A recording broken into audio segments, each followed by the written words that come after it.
right, that's enough of that. Hey, everybody, welcome. We have made it. We've made it through the week. We have made it to Fridays. Thank goodness. It was a long week. So tonight we're just going to do, I called it a Friday fun night. Just taking a break from true crime.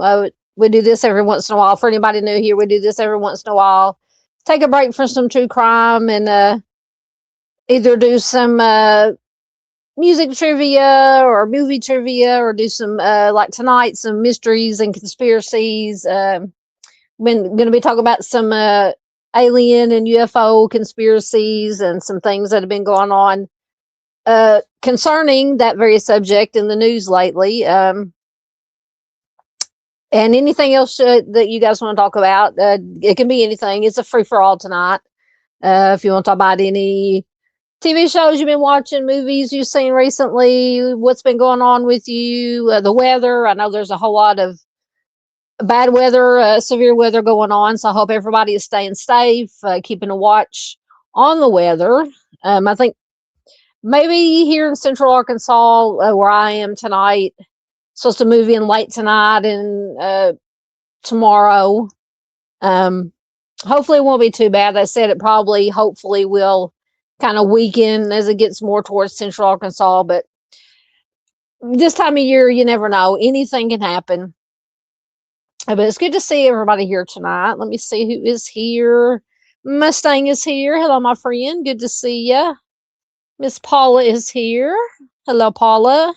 Always good to see you. Thank you. Mustang is getting links in. Junior made it. Hello, my friend. Good to see you. I'll try not to keep you up past much past your bedtime tonight. But who knows? Who knows how long we'll be on here? You never know. You never know. Let's see. Yep. Miss Paula says it's nice to see you. Yes, it's nice to see everybody. JP is here. Welcome, JP. JP's at Respawn Lobby. I'm telling you, I don't know how many channels JP has. I think I've subscribed to all of them. So if you haven't, if you're not subscribed to them, please go do it. Let's see who else is here. One.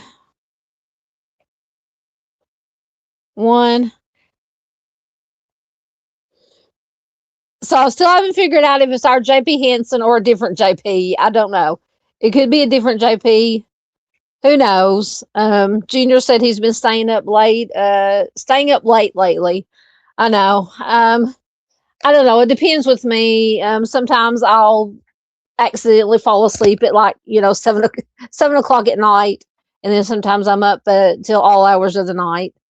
Okay, Mustang says it's the same JP. Okay. I never know with JP. JP always likes to keep us guessing. Oh, goodness. Mark is here. Hello, Mark. Good to see you. JP says one channel. Yes, same one. So what happened? Do you still got the music? JP and the Forgotten Artist. You still have that one? I like to go over there and check out all the music that he does on that one. JP says he is a ninja by nature. Yeah, I think we figured that out. JP is our resident ninja. Oh, goodness. Oh, you don't have the music? Why not? I like the music one. What happened? You have to let us in on the scoop. Let me make sure I didn't miss anybody. Once again, thank you to Mustang for getting links in. So I know there's I have the weather channel going over here on the TV. I've got it muted, but there are so many tornado warnings out now up around in Kansas to Missouri, up into Illinois, down into Oklahoma. So it's just crazy. It's crazy. So I'm going to be keeping an eye on it, hopefully. And I know Mustang is in northwest Arkansas. So Mustang, you may get worse. The weather may get worse where you are than where I am here in Central Arkansas. But so keep a watch on the weather. Yeah, Mustang says she liked the music one too. Okay, JP said he posted about it. Okay, I will have to check it. TFA will be running out themselves. What does that mean? The forgotten artists will be running out themselves. Okay. Oh, goodness. Oh, the forgotten artists will be running it themselves. So is there more than one so do you have more than one person that was doing it on the music channel with you? Mustang says we are supposed to have storms later tonight. Yeah. Be on the lookout. Yeah. Because I think, like I said, it's probably, I think the worst storms are going to be up your way. So JP says that was a typo. The collaborators are going to take over the channel and rebuild it and run it themselves. Man, so you're not going to have anything to do with it? I liked your new music that you made. Okay. Okay, JP says, no, I turned it over to them because I'm just not very good at it. I think you're good at it. And it stayed like a ghost town over there. Like most of the time, I just couldn't deal with it anymore. It was too quiet. I can understand that. But we are glad to have you here on whatever channel, whatever form, whatever ninja form you take. We're glad to have you here as always. All right, so let me mark there.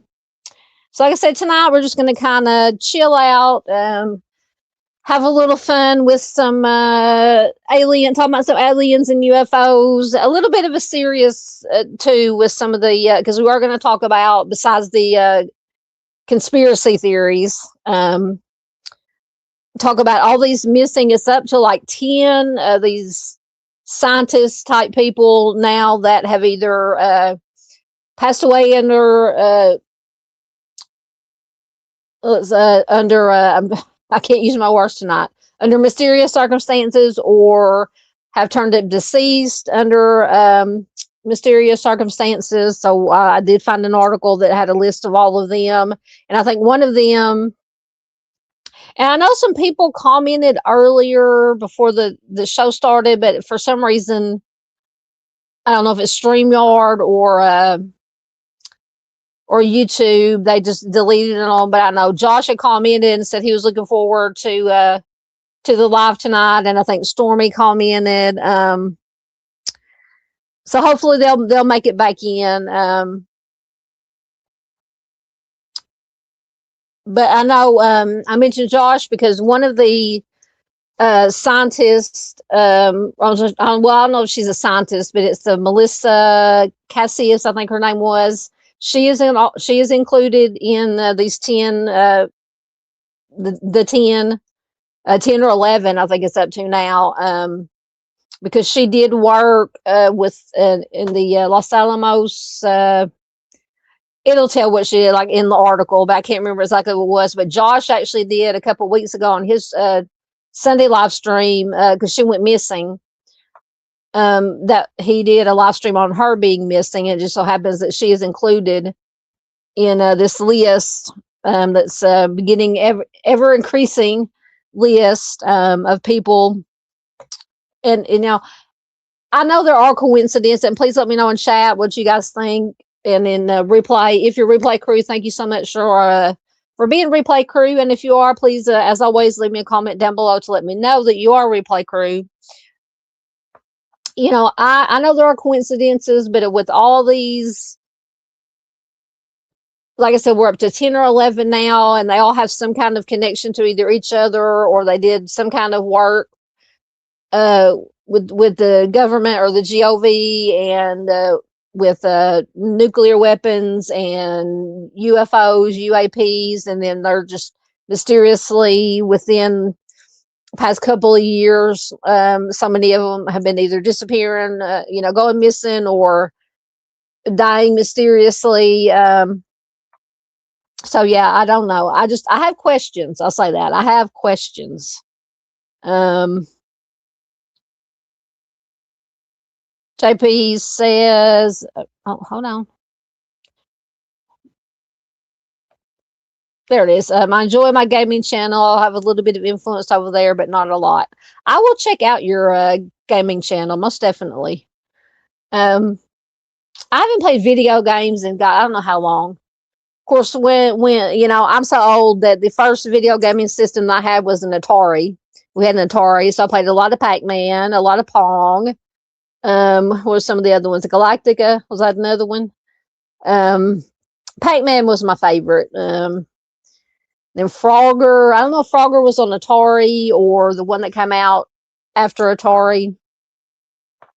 But now my brothers, I have my two younger brothers, Echoes and the baby brother, especially baby brother, they played video games growing up. I mean, they played Mortal Kombat. I don't know how many hours I sat and watched them play Mortal Kombat. And then during the 90s, early 90s, when Resident Evil, the Resident Evil video game came out, a lot of the people that I worked with at the pizza place I worked at, the guys, they played it. So a lot of times after work, we would go over to one of their houses and we would, sit all night and watch them play Resident Evil. So, but I love to play Tetris. Now, sometimes I play, I guess technically it's not video games. I sit around and play games on my phone and my tablet all the time now. I love to play Tetris.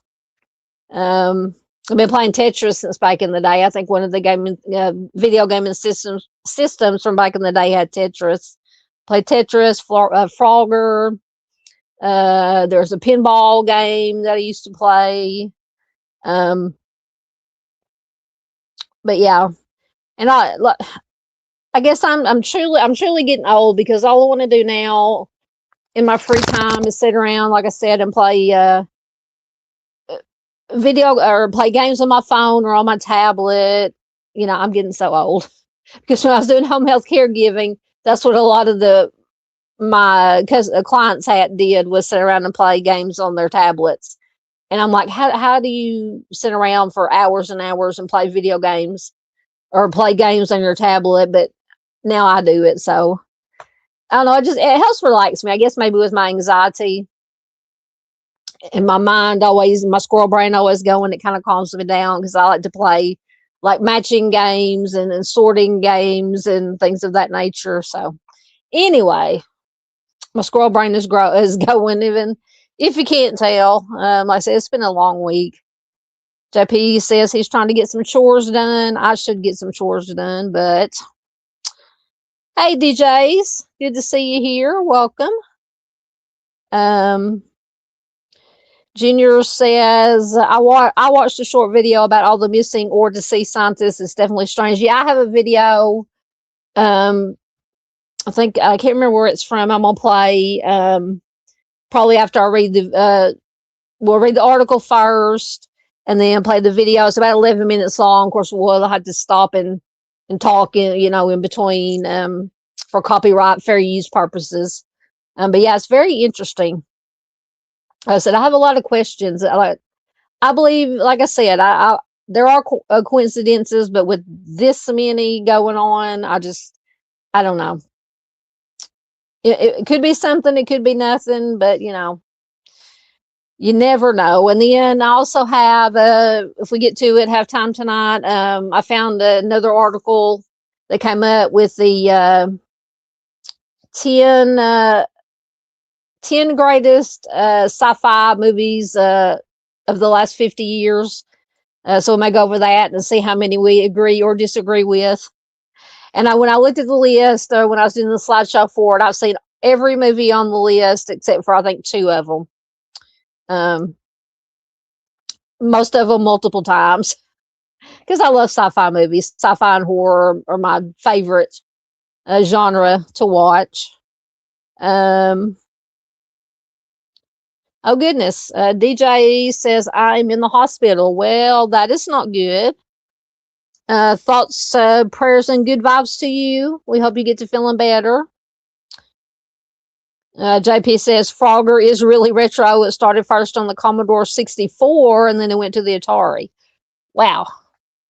Yeah, I thought I remember playing Frogger on Atari, but like I said, that's been many, many moons ago, and I couldn't remember. Yeah, Frogger was probably Frogger and Pac-Man were probably my two favorite that I played back in the day. Yes, prayers for DJ. Oh goodness. DJ says no. I have an aggressive brain cancer. Oh my goodness, that is horrible to say the least. Yeah, once again, thoughts and prayers going out to you. Please keep us posted if you can on what's going on. Um,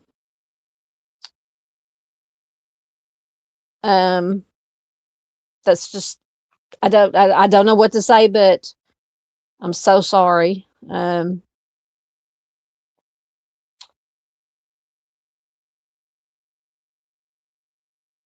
DJ says I'm just so worn out that my body is getting more and more tired each day.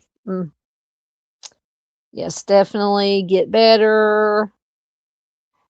Yes, we'll definitely be praying for you. Absolutely.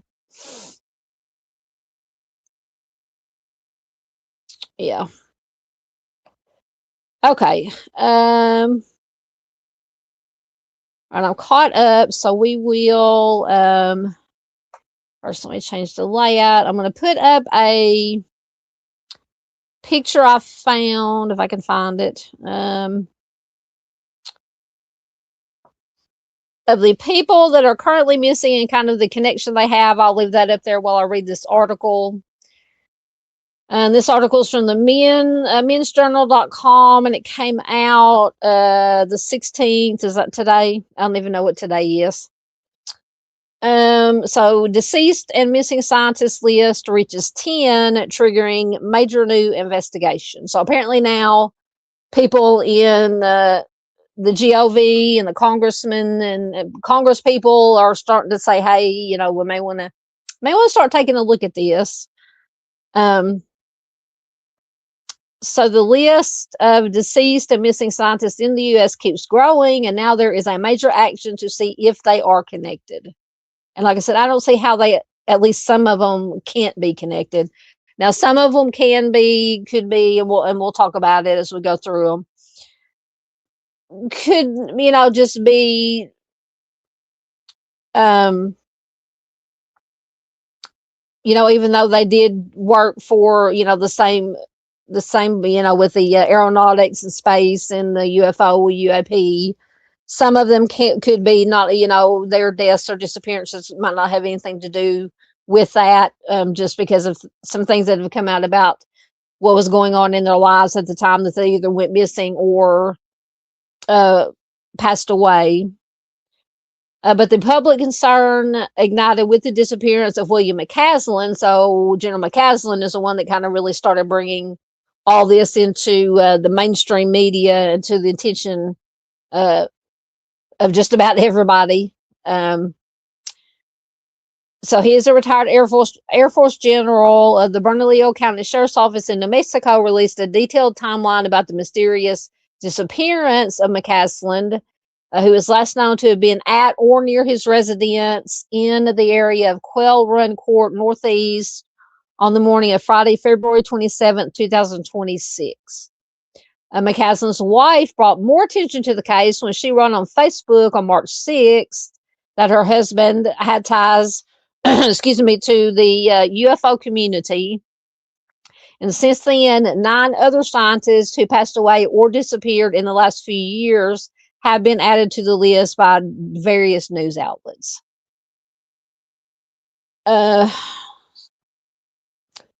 Sorry, ads are popping up. So on April 16th, Fox News reported that the White House is now investigating the cases.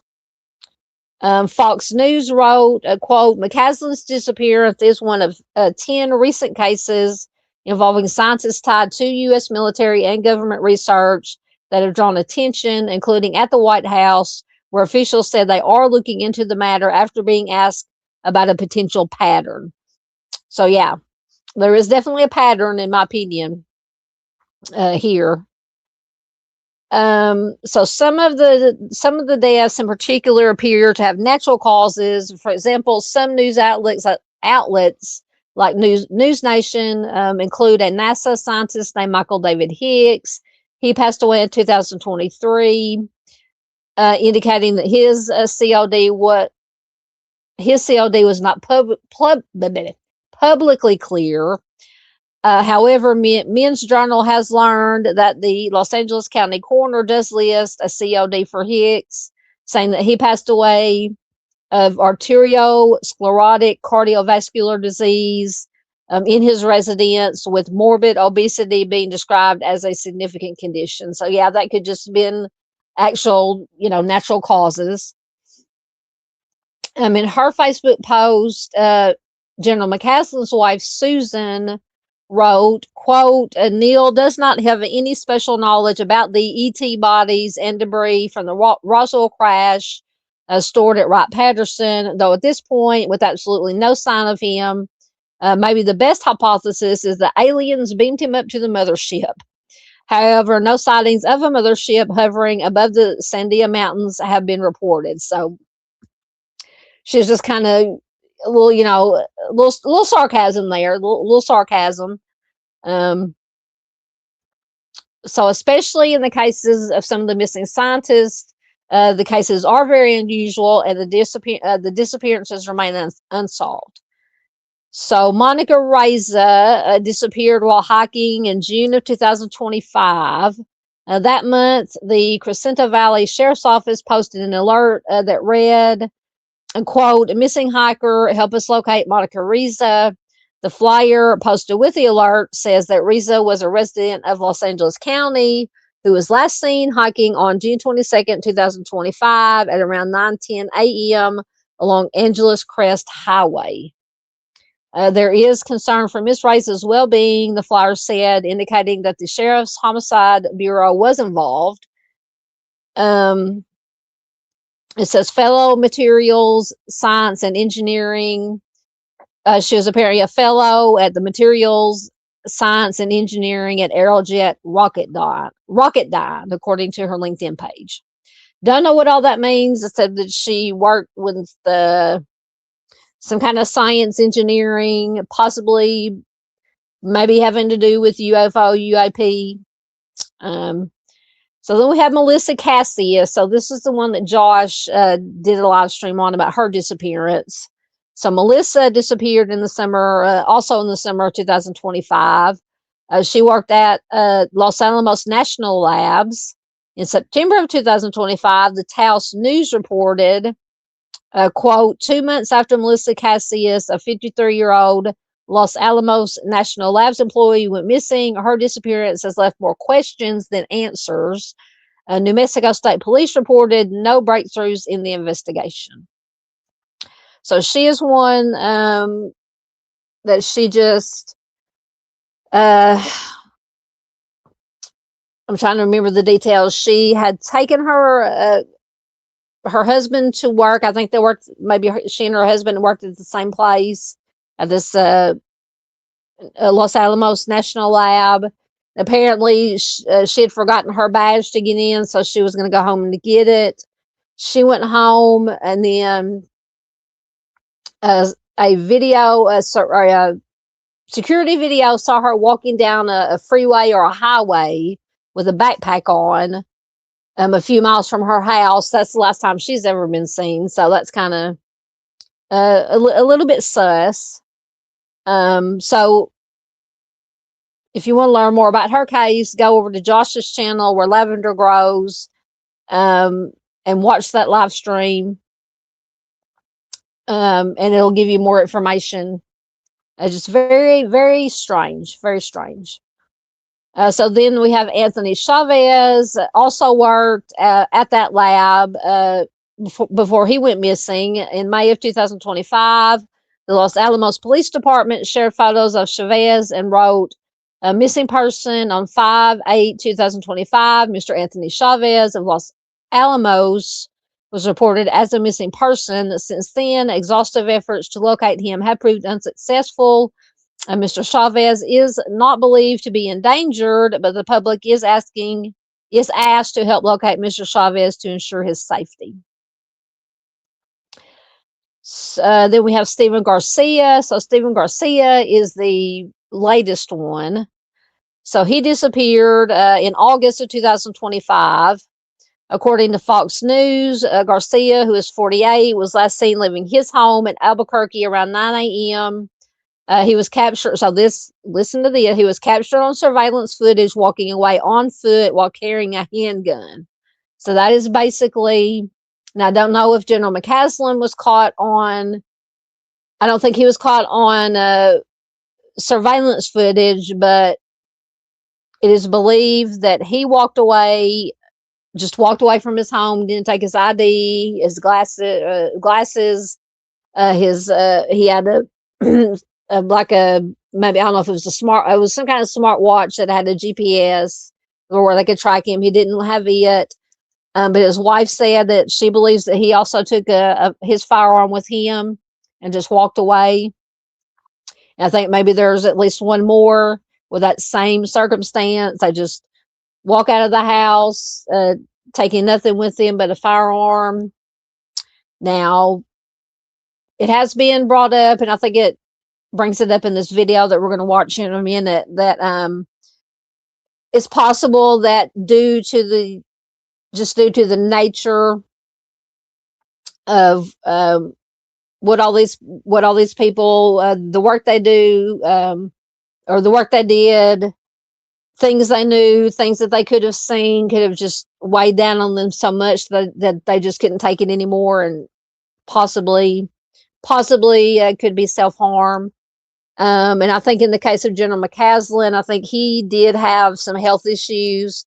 So I think he either left a note or made a statement to his wife or somebody that something about his health, if it keeps deteriorating, that he basically didn't want to be around anymore. So that could be the case. Also,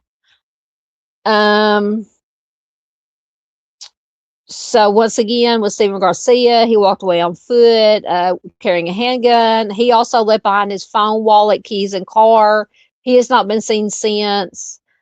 Fox News described him as a government contractor tied to the Kansas City National Security Campus, which is a key facility responsible for producing the vast majority of non-nuclear components used in the U.S. Nuclear weapons arsenal. So apparently from what I've read, all these people that either passed away mysteriously or disappeared either has something to do with working with nuclear components, nuclear weapons, or something to do with UFOs and UAPs. The other cases involve a deceased scientist. There are suspects in some of those cases. They are Nuno Loureiro, who was an MIT professor. He was GSW'd, authorities said, by Claudio Manuel Neves Valente, who was the suspect in the Brown University mass incident. Jason Thomas, he is a scientist at Novartis, which is a Swiss pharmaceutical company. He disappeared. His body was later found in a lake, according to People magazine or people.com. Frank Malin, who worked at the Jet Propulsion Lab. Malin's obituary says Frank, age 61, passed away on July 4th, 2024 in Los Angeles. There's Carl Grillmeyer. He was an astrophysicist at Caltech. He was also GSW'd at his home. According to ABC7, a suspect was charged with that crime. apparently after carjacking his own relative and burglarizing a home. So that could have been just a random, could have been just a random wrong place, wrong time. But in a video I watched, because I did watch 2 or 3 videos about everybody who's disappeared, but I think they said that this suspect that shot Grillmeyer had been caught in a surveillance video sometime before this. I don't know, days, weeks before, in been caught on security video with a firearm before he ultimately took the life of Mr. Grillmeyer. So I have questions about that. So going back to General McCaslin, the Bernalillo County Sheriff's Office wrote that the agency continues the missing person investigation into the disappearance of William Neal McCaslin, last known to have been at or near his residence on the morning of Friday, February 27th, 2026. Silver alert remains in effect. Mr. Caslin remains missing.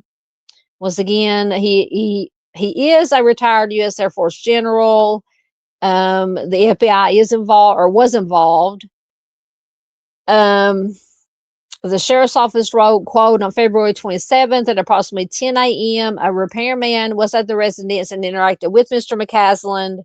At approximately 11:10 a.m., Mr. McCaslin, or Miss McCaslin, Miss Wilkerson, his wife, left the home for a medical appointment. At approximately 12:04 p.m., she returned home, and Mr. McCaslin was not there. His phone, his glasses, his wearable devices were located at the residence. Mrs. Wilkerson began attempting to locate Mr. McCaslin and contacted family and friends. At approximately 3:07 p.m., she reported him missing, and the investigation began immediately. It goes on to say, as the investigation has progressed, BCSO has identified items believed to be unaccounted for from the residence. Investigators believe that Mr. McCaslin may have been wearing the shirt shown in the attached photo. I don't think it has the photo.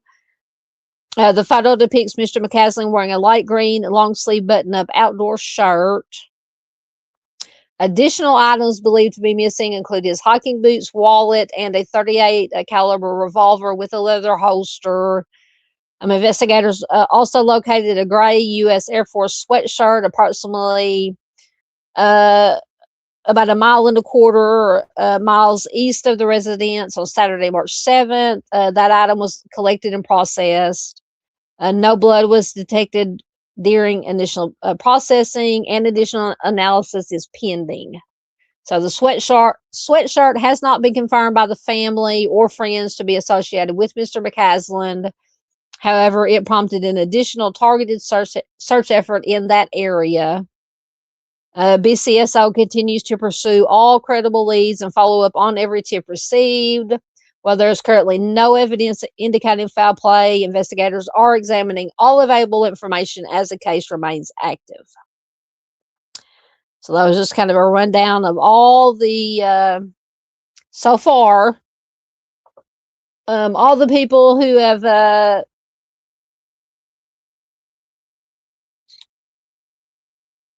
oh, hold on, it kicked me out of a StreamYard on my phone, or on my laptop. Hold on. So yeah, just a lot of lots of weird stuff going on.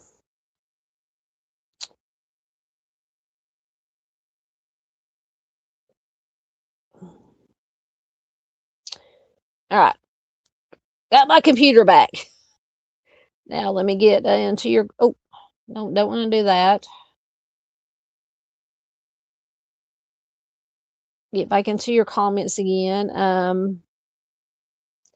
Hey, Stormy, good to see you. You're not late, dear. You're fine. I was just going over an article I found about all the the scientists who have either been missing, gone missing, or passed away under strange circumstances.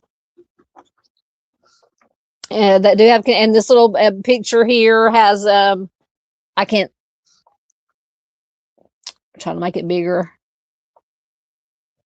So a lot of them do have connections, as in they worked at the same places. Some of them did.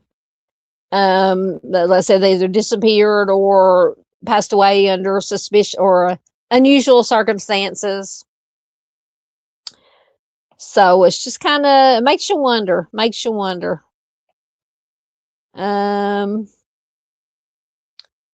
me see.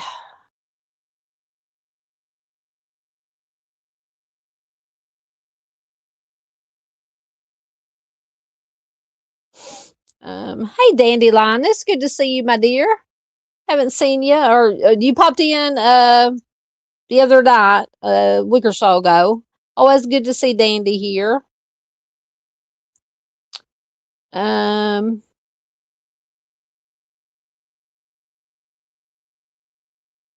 right, so like I said, I have a video.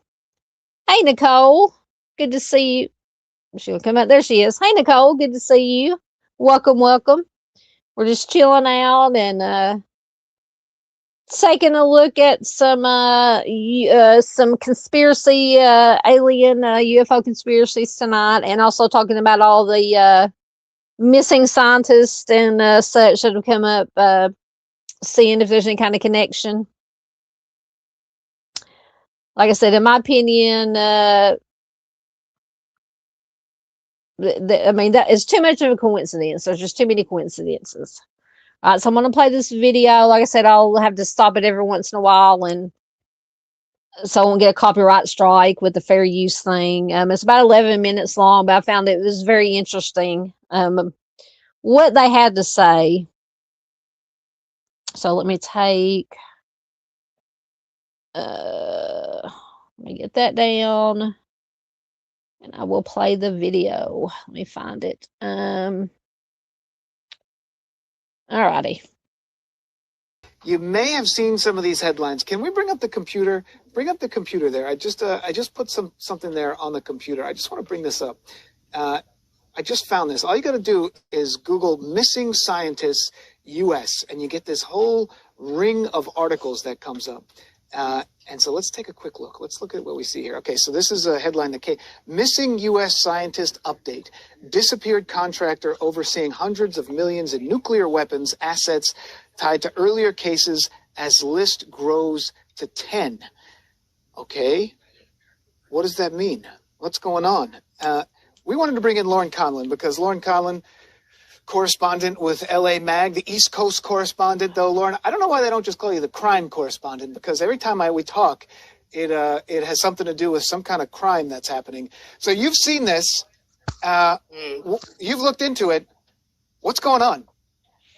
Yes, I've been really digging in, Dan, and what I'm trying to establish here are the similarities between certain disappearances and certain deaths, because you know, the latest official, he was not a scientist, Stephen Garcia, he's last seen in August of 2025 walking around with a handgun in Albuquerque, New Mexico after leaving the facility or his home. I am unsure, but he had a top security clearance at KCNSC, and KCNSC manufactures about 80% of non-nuclear components that go into building the military nuclear weapons. So Stephen Garcia. Yeah, Stormy says she loves Nora. Yeah, I like her. I've watched her a few times on some different things. I really do like her too. He had access to a lot of stuff. As you mentioned, he oversaw equipment and classified assets worth tens of millions of dollars. I'm not so sure about hundreds of millions because this is all through a source. But for me, his disappearance is very similar to General Neil McCaslin, because General McCaslin was last seen walking out of his Albuquerque, New Mexico home. Lauren, and just pause at there, the time, pause there, his wife wasn't sure if any guns were missing. Lauren, but pause authorities. There for 1 second. Oh, sure. Because you mentioned that general. Can we bring up that video bring up that video that we made of the headlines that we put together. So if we scroll through here, there's a couple different publications who've been tracking this, Men's Journal, MSN. So let's go to the next one, the next headline that we see here. Go back one, that one right there. So this is from Newsweek. And they say stay on it. Congressman calls for FBI help over missing general. So there's a congressman who's looking into exactly what you're talking about. So sort of some of these questions that have reached as high as U.S. Congress. So tell me a little bit about this general that you mentioned. Similar circumstances. You can't say that this is all, some kind of conspiracy to go after these scientists or whatever. But it's curious, and I think that's what's got a lot of people interested in what's going on. But anyway, talk about what we know about this general here. Yeah, I'm not necessarily saying it's a conspiracy, but I think that it's worth looking into from certain angles. General McCaslin was once stationed at Wright-Patterson in Ohio, and Wright-Patterson reportedly holds extraterrestrial debris from the Roswell crash of 1947. He also had someone underneath him who was a rocket scientist, Monica Reza, who was working on, I believe she co-patented the Mondaloy. And I mean, she was also a genius, and she went missing months before him, also on foot. Now, General McCaslin's wife, a 911. So we're seeing the pattern here. So we have three. We have Stephen Garcia, Jeremy McCaslin, and Monica Reza all going missing on foot, just walking away from their homes. I don't know about Monica, if she had a firearm with her. But yeah, to me, there's a pattern. Like Lauren said, there's a pattern. There's a pattern here. But as always, let me know what you guys think. And I've read, going into the conspiracy side of it, that possibly, conspiracy, in quote, conspiracy theorists go back to like this mind control thing, kind of like the MK Ultra, which we do know now. MK Ultra was real, though they did do that back in the day. They did declassify all those files. And some of the so-called conspiracy theorists say, well, maybe it's something like a mind control or MK Ultra, that somehow they made these people, just walk out of the house with a firearm and take their own life, just because of secrets, they may have known, classified information they may have known. So that is like the conspiracy side of it. Sleuthy said it's really strange. Absolutely. Mark says maybe there is a race in another country is kidnapping scientists. See, that's also been brought up too. I think they may talk about it. She may talk about it in this video, about different countries. Sleuthy says she loves a good conspiracy. Oh, me too. Me too. And it's, and I had to laugh because I've been into conspiracy theories for, since I was old enough to know what a conspiracy theory was. And, anytime you say anything, you get labeled anything, you're a conspiracy theorist, blah, blah, blah, it's a bad thing. But like I said, so many things that were classified back 30, 40, 50 years ago are now declassified. And the quote unquote conspiracy theorists have been proven true that, they knew what they were talking about. So who knows? Oh goodness. Echoes is in the house. He says, my sister is an alien. Could be.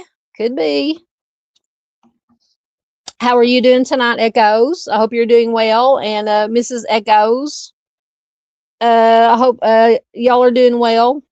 We're having a little bit of fun tonight with some alien UFO conspiracy theories. For anybody who's coming in, just coming in, we're going to be going over the top 20 UFO alien conspiracy theories here in a little bit. But I did want to talk about, since this has been in the news, all these scientists disappearing and passing away under allegedly suspicious circumstances. Hey, Louise, good to see you. Welcome. Oh, Mark, really? So Mark agrees with Echoes and I'm an alien. Yep. Louise, you and Echoes will get along. You are both Cowboys fans. Oh, goodness. Good Lord. Why did you have to work for 13 hours? Bless your heart. Get some rest. Yeah, once again, please do all the things. All right, we'll get back to the video here. One call came out, and she said in this call that her husband was experiencing brain fog. He wasn't himself, and it was frustrating him. But based on his mannerisms from that morning, he changed clothes. I think I mentioned he left without a phone, without his glasses, reportedly, possibly a revolver. And again, I mentioned the KCNSC official, Stephen Garcia, left with a gun as well. So, she had said maybe he didn't want to be found. And so I'm not.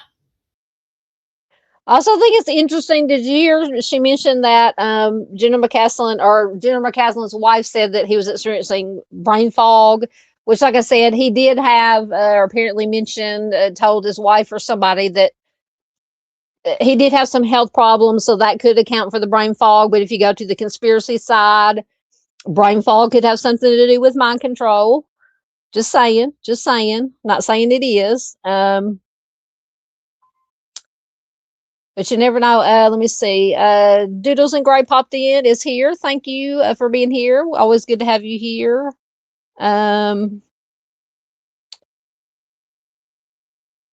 Louise says, I'm anti-conspiracy theories because I believe everything. Yeah. All right.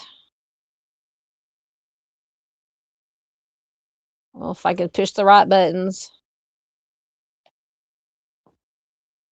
Hinting that I think they were kidnapped and tortured for classified information. I'm just saying maybe we should take a bigger look at this when it comes to maybe their mental health. If you want to go that route about the government, you can go down that route. But with what Rep Burchett is doing and Rep Burleson, they are calling for more disclosure from Congress. There was a 325 congressional meeting where Rep Burchett did not say this specifically, but he hinted that General McCaslin was talked about, and the FBI did join that search. Now, I reached out to Rep Burleson's office last week to see if he had heard anything, to see if the White House was looking into this at all, and he didn't know. He didn't want to speculate out of respect for McCaslin's family, but it just seems like Congress is being very tight-lipped. Obviously, the military is being very tight-lipped. And I think it's a bigger conversation, Dan, because UAPs are not just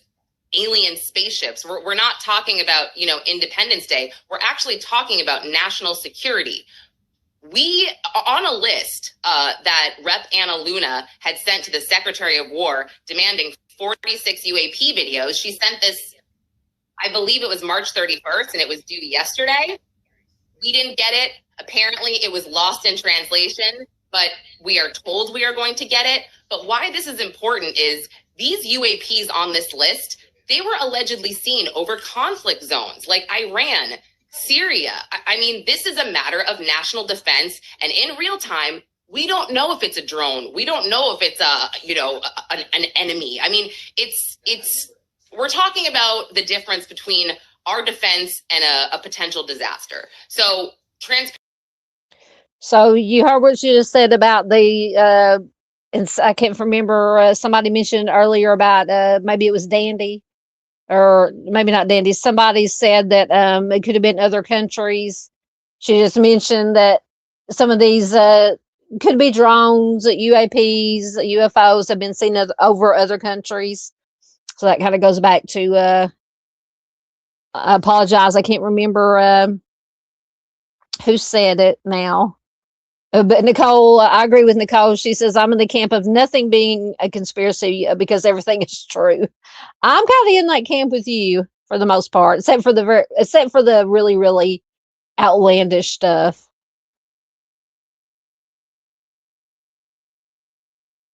Transparency is important when it comes to that. And again, I'm not saying tell us that aliens are real, that emissaries are real. I think we can wait on that. I'm more concerned with the safety of Americans. And vaginal suppositories. Never out of 10. It's like putting chapstick on your forehead and hoping that it reaches your... Emissaries are real. I think we can wait on that. I'm more concerned with the safety of Americans. And yeah, you hit on it there. Some have ties to aerospace, some have ties to defense funding. Some of it is more of like the advanced materials. And it's interesting what you said there, because these aren't, this general who we're talking about and the first woman who you mentioned, Monica, they're one of at least 4, possibly 5 who are missing, who've vanished in some way, and they haven't found them. And then there's a list of others who've died. There was one who was shot at their house. Others that. Yeah,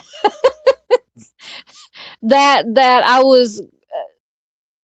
That ad popped up, and they were talking about vaginal suppositories.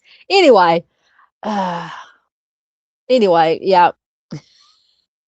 don't know how they equate those kind of suppositories to chapstick on your forehead, but hey, I don't know. I don't know. Nicole says best ad ever. Yeah, and there's a longer version, because I think when I was watching another video, because it's for that I forgot what it's called now. You see the ads for it all the time, but yeah, it's an even longer video that goes into a lot in-depth stuff. Let's just put it that way. Died.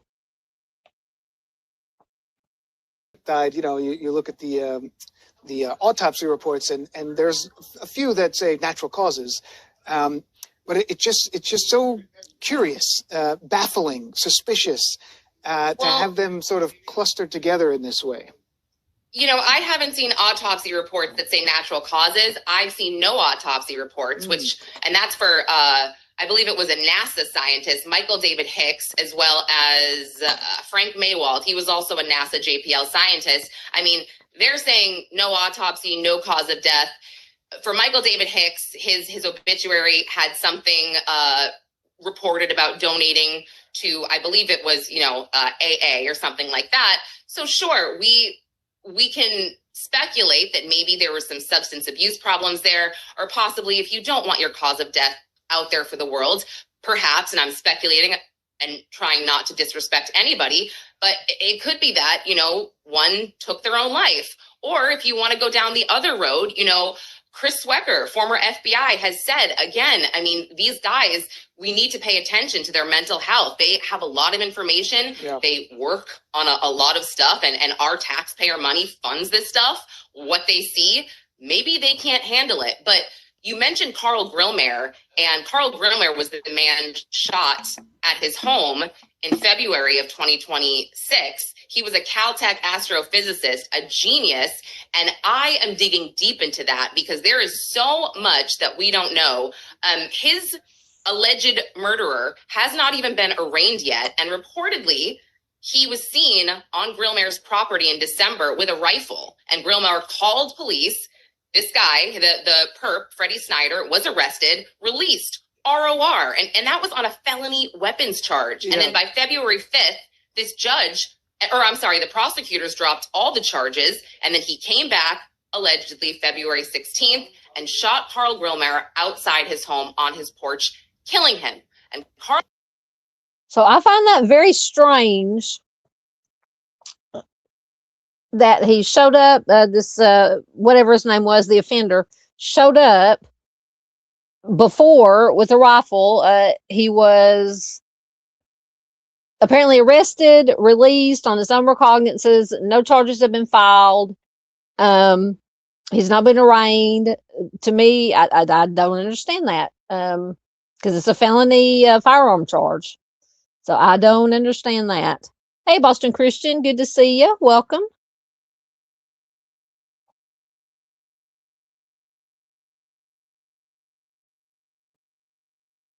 Carl Grillmere was working on discovering water in distant planets. And I have to wonder, why was he released? Yeah. I have FOIA requested all these documents from California.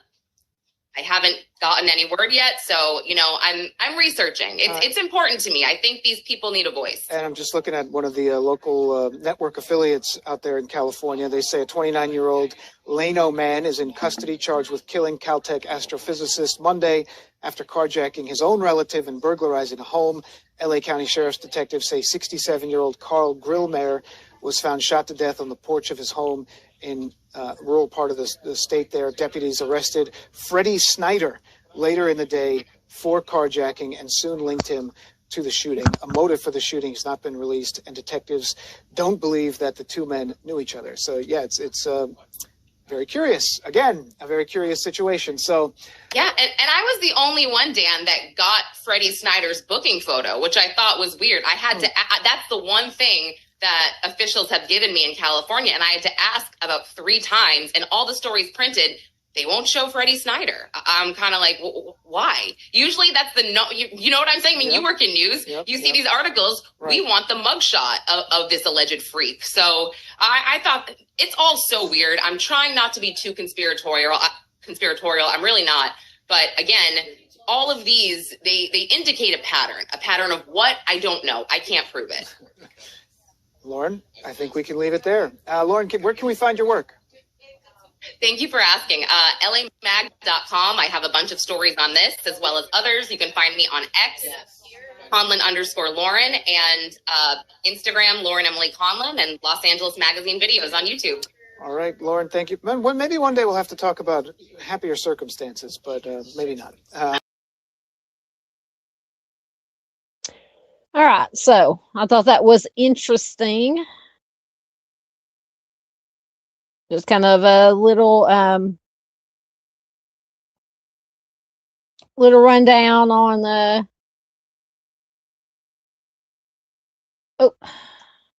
I pushed the right buttons on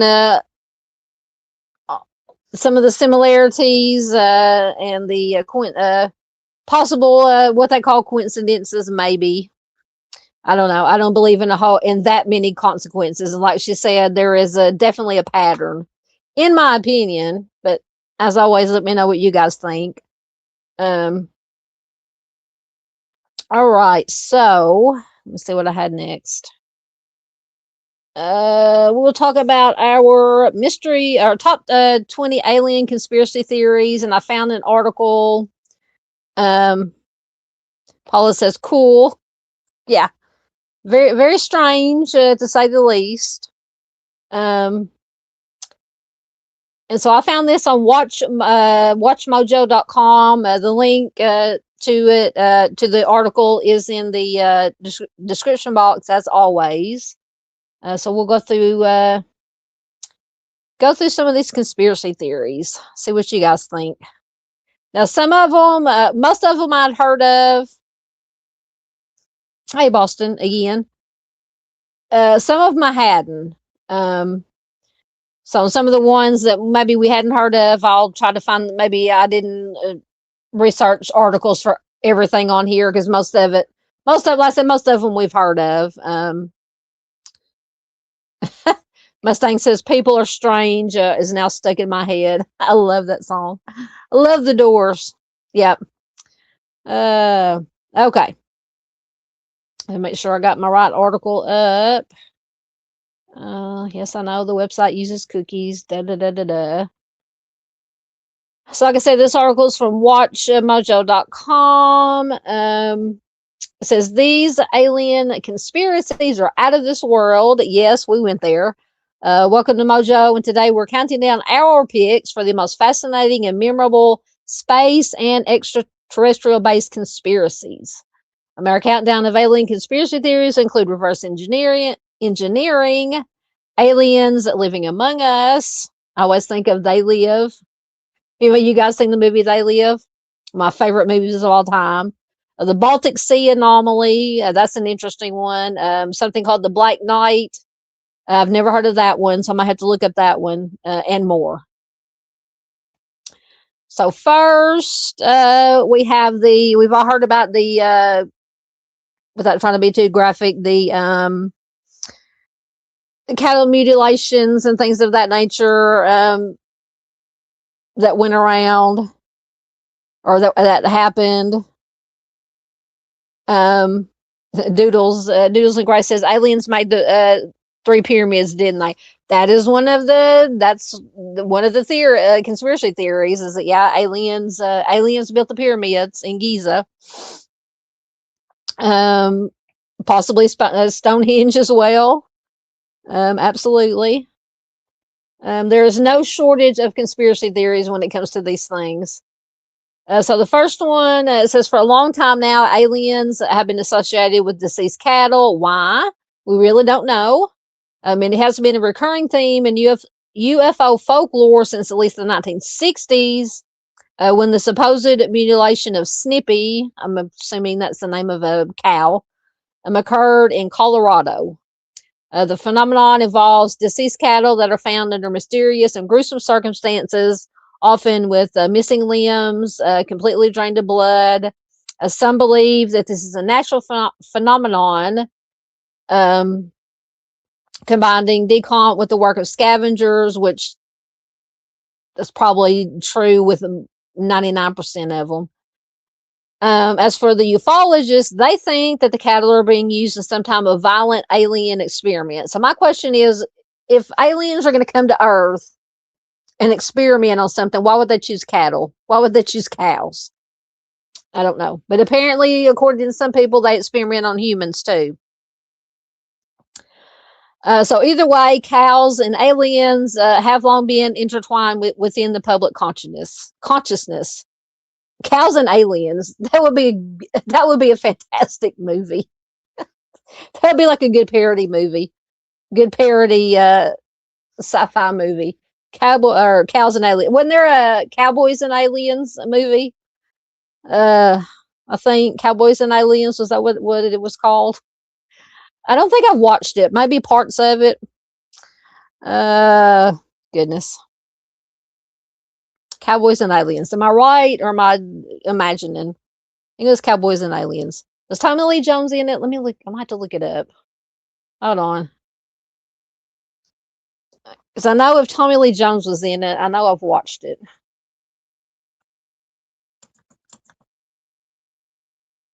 Cowboys and Aliens movie. Yes. Maybe Tommy Lee Jones wasn't in it.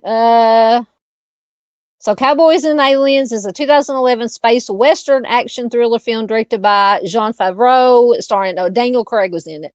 Daniel Craig, Harrison Ford, Han Solo, Olivia Wilde, Sam Rockwell, Adam Beach, Paul Dano, and Noah Ringer. Let me go to the Wikipedia. I think I've watched maybe bits and pieces. The film is based on the 2006 Platinum Studios graphic novel of the same name, created by Scott Mitchell Rosenberg. It's set in the southwestern United States in a retro futuristic version of the 1870s. It follows an amnesiac outlaw played by Daniel Craig, a wealthy, powerful cattleman played by Harrison Ford, a mysterious woman played by Olivia Wilde, who must ally to save a group of townspeople who have been abducted by aliens. I don't know why I was thinking that Tommy Lee Jones was in it. I might have to go watch the whole thing at some point. Oh, goodness. Mustang says moo mutilation. Yeah, and I've seen pictures.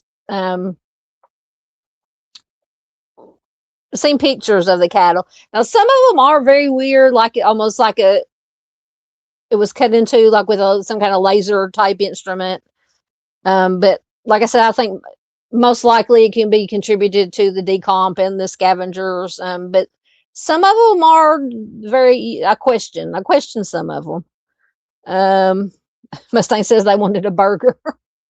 That could be true also. Burger sounds good now. I had a Lunchables to eat today. That's all I've eaten today. Yes, Boston Christian says kind of like how the orca whales will bite the liver out of the great white sharks. Exactly. Yeah, that's also a good point. Doodles and Gray says, why would an alien build beautiful pyramids and then chop up cows? different alien groups. Yeah, maybe we have different types of humans. Some that create beautiful things, and then some that destroy stuff. So why would it be any different with aliens? Mustang says aliens are not vegetarians. Doodle says, what do aliens eat? That is the question. Yeah, Western sci-fi. So wasn't Deadwood kind of Western sci-fi? I think Deadwood had something. It was more with and Deadwood is on the TV show. Deadwood is on my to watch list. I've never watched it before, but I think did it have something to do with like AI robots or something? But yeah, you wouldn't think that Western and sci-fi would necessarily go together, but now Back to the Future, whichever Back to the Future movie it was kind of a Western. They went back to the Western days. Boston says there were stories about one of the levels in Area 51. Oh yeah, Area 51 is definitely on this list.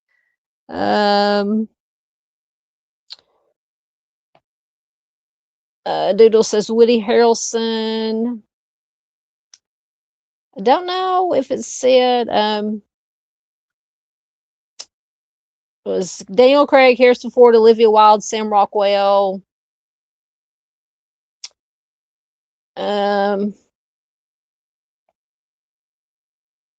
if he gives the whole cast.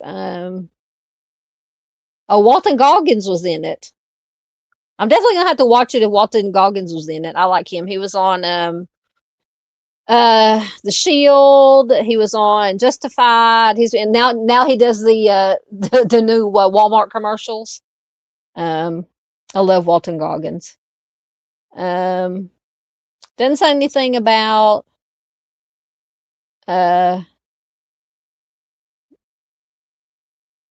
Woody Harrelson. Keith Carradine was in it. All right.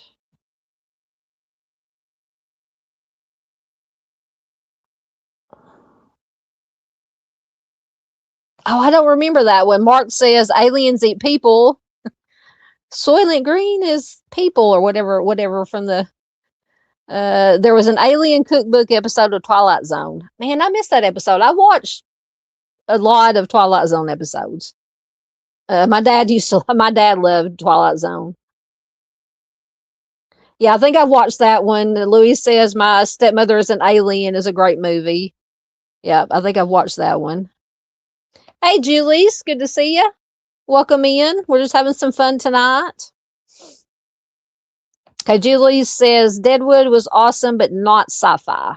Okay, maybe I'm mixing it up with what was the show that it did have some kind of robots or something in it? AI type robots. I might be getting it mixed up with Deadwood. Okay, but Julie says Carnival was great and a little paranormal. You talking about Walton Goggins? Oh, I forgot about the Family Jewels. Louis says he's a great actor. The Family Jewels was hilarious. Yeah, I love Walton Goggins. Like I said, the first thing I saw him in was The Shield. And then he was in Justified. He's been in a lot of stuff. I think he had a small role in House of a Thousand Corpses. Like I said, he's doing the those Walmart commercials now. Yeah, Mustang Killer Clowns from Outer Space. I've seen that one. Doodles and Grace says James Garner surprised me. Maybe it is. Maybe that's it. Westworld. Bart says, "Are you thinking of Westworld?" I think that's the one I'm thinking about with the robots, the robot AI, human, whatever. I think that's what I'm thinking about. Thank you, Mark.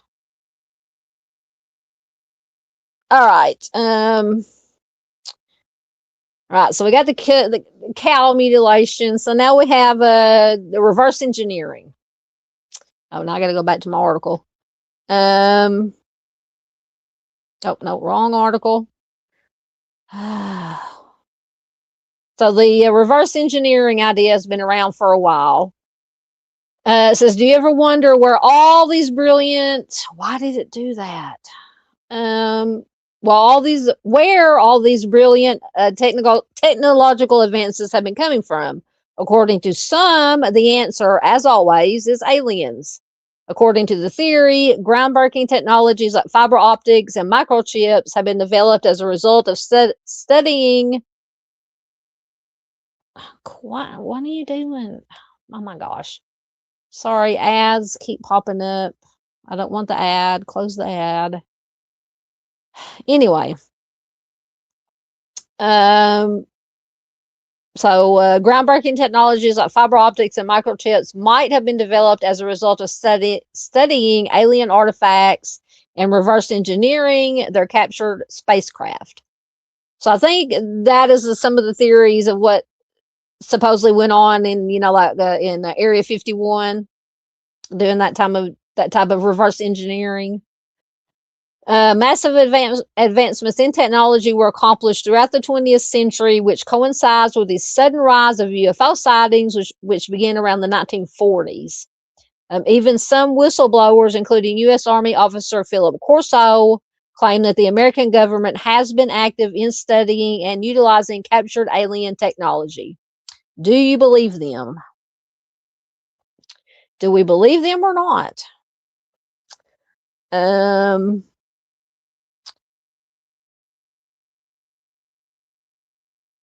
I did too. Miss Paula says she loves James Garner. Me too. Yeah, Westworld. That's the one I was thinking about with the robots.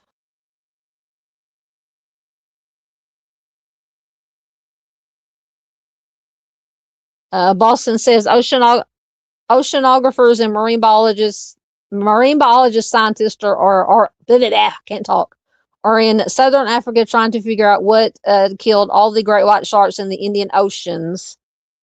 The great whites have been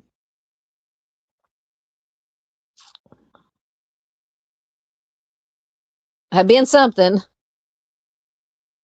No, Westworld and Deadwood are two separate shows. Okay, so Mark says Westwood has robots in it. That's the one that's the one I was thinking about. Yep, Doodle says aliens did it is the answer to every question. That is about the truth. Yeah, Louise says Westworld was before its time. Now that AI is taking over, absolutely. Okay, so the great whites have been floating up on South African beaches with liver bitten out. They said they're all gone now, killed all. Yes, I think they mentioned that on, I don't know, because I watch and it should be about time for Shark Week again.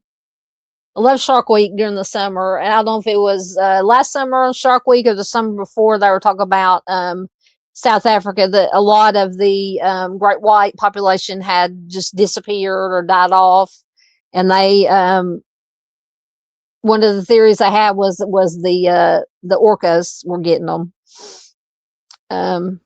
Yep, I watched Wall-E.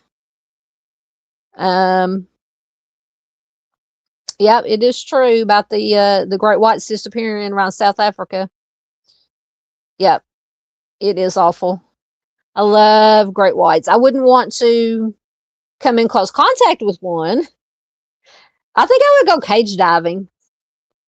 Maybe just not like how they hang. Well, you know how they hang the cage off the edge of the back of the boat, and you can go down, and the sharks will come up. I would do that. Oh, JP's back. Says hello, all coming in. Sorry, I was lurking and doing chores. Boston says it's a big ordeal as 3 of the orcas are now teaching the younger orcas how to do it. I know. It's the circle of life. The circle of life. So I have the basic concept of how reverse engineering works, and I'm sure now I don't know that they necessarily done reverse engineering with alien technology, but I'm sure maybe if some other countries had developed some advanced technology that the US GOV got their hands on, got, they may have tried to reverse engineer that, but then again, they could have also got their, some kind of, got some spacecraft in Area 51 doing some reverse engineering on that. All right, so next we have yet another, as if there's not enough conspiracy theories about what happened to JFK. Apparently, one of the theories, conspiracy theories, is that JFK was killed over aliens. So this says the JFK assassination is perhaps the most popular conspiracy theory of our time, of all time, with all sorts of speculations abounding. And yes, that includes a connection to aliens. So JFK was sworn into office shortly after the UFO boom of the 1950s. According to some, the U.S. government had deep knowledge about the existence of aliens and UFOs, and Kennedy wanted to share this information with the Soviet Union. So apparently, they say that one of the alphabet agencies had him killed because of this. Some say that they did this to prevent him working with the Soviets. Others say they did it to prevent the knowledge of aliens from falling into their hands. Either way, it all ties back to the Greys. Like Doodles and Gray said, it all goes back to the aliens. But now we do know, anybody who follows or who looks into the, UFO, UAP, they did have Project Blue Book back in the day, which is a real thing. So, I don't know if he was, if they say, they think Kennedy wanted to share things that they had learned or things that were in Project Blue Book and probably other things that they've never told us little people about. Anyway, but I don't think I'd ever heard until I read this article about, the theory that JFK was supposedly taken out because of the alien theory. In my opinion, it was just my opinion. One or more of the alphabet agencies took him out because of things that he was trying to do.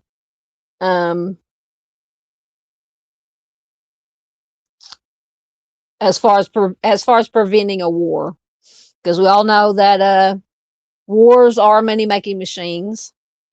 So sometimes the GOV will cause a war, get into a war to make money. Let me see. I think I went down too far.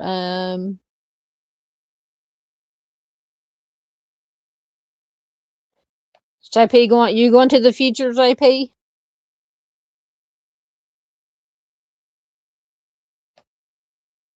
Boston says one scientist said the 3 organs they think now are kind of like serial offenders. Yeah.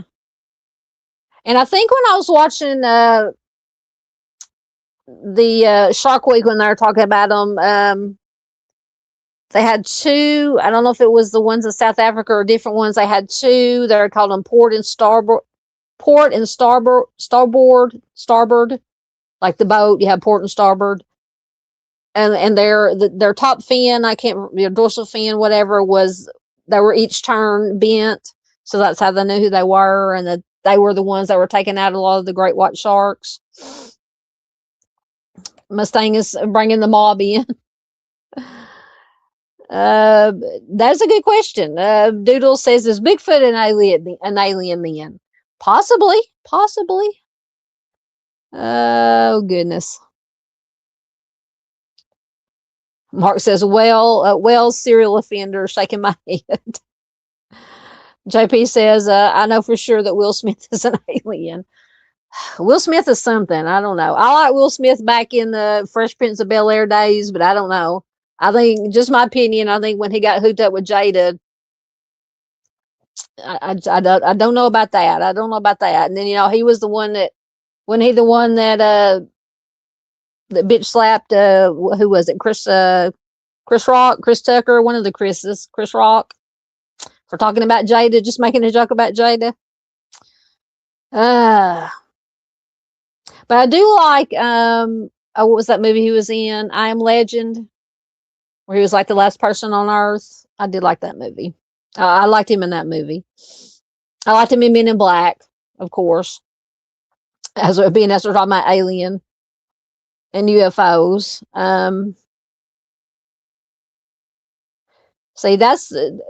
More than so Boston said on the news the other day, they said that AI cost 20,000 people their jobs in 1 week. See, to me, the fact that it's taken jobs from actual human beings is horrible.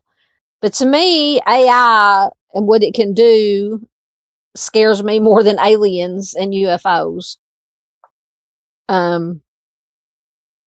Because what AI can do, I mean, and I've watched Terminator and RoboCop and all the AI movies, and that came out years and years and years ago, back in the 80s, 90s. AI is a scary thing. AI is a scary thing. So I think, like I said, I'm more afraid of AI than I am UFOs and aliens. So Doodle says it was Elvis an alien. Everybody's an alien. Oh goodness. Paula says, doubt that highly. Let's see. Josh made it. Hey Josh, you made it back.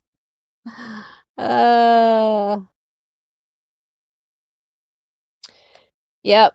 He made a joke, which, I really don't agree. And I wasn't even watching. I don't know if it was I'm assuming it's one of the award shows, because Jada did, because he made fun or made a joke about her being bald because of some health issues she was having or whatever.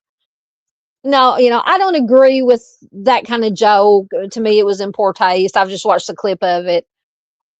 But I mean,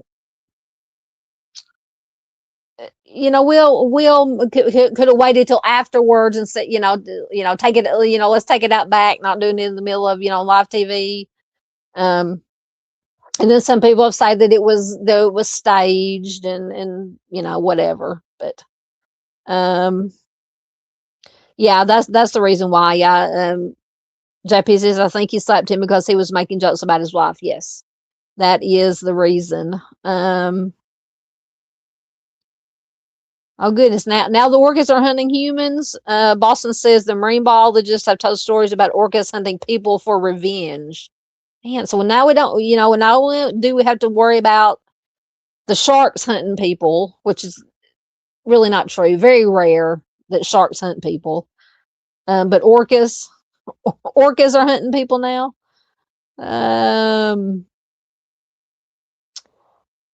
Josh says, greetings, Earthling, known as Mustang. I'm glad you made it back, Josh. Butterfly Kisses made it. Welcome. Good to have you here. JP says, I used to sleep with a strobe light on my forehead, hoping they would take me, but I always woke up in the same spot with the same stupid strobe light. I'm sorry the aliens didn't take you. Don't give up hope. Maybe they will one of these days. Hey, Far. Welcome. Yeah, see, Far agrees with me. Far says, AI frightens the poop out of me. I won't even talk to my phone or let it talk back. It's all very creepy. I know. Your phone listens to you. Your phone listens to you because the games that I play have ads, as most games do, because I don't pay.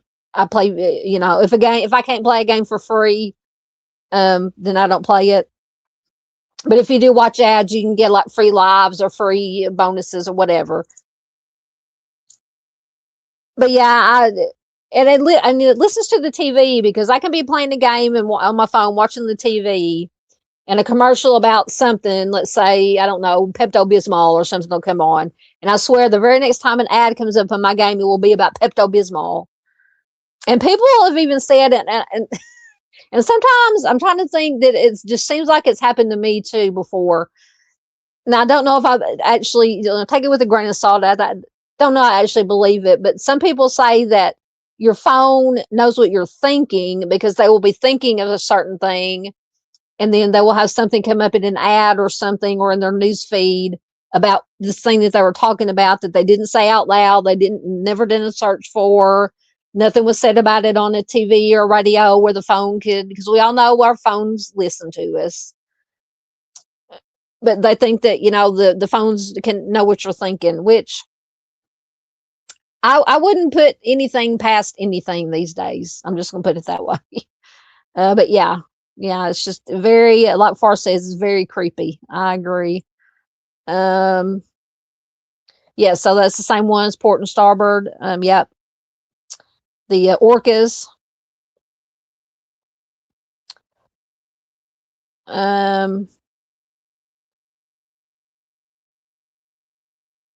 Which why? So Doodles and Grace said many people have said far worse about his what? Oh, about Jada.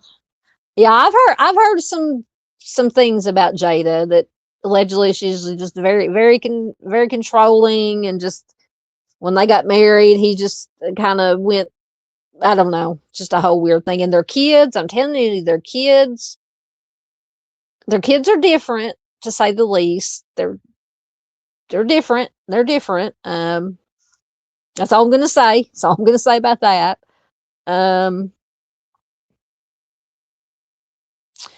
I'm sorry to hear that. Far says, hey all, I'm in bed, not very well. Can't shake it. I'm sorry. Get to feeling better as soon, Miss Far.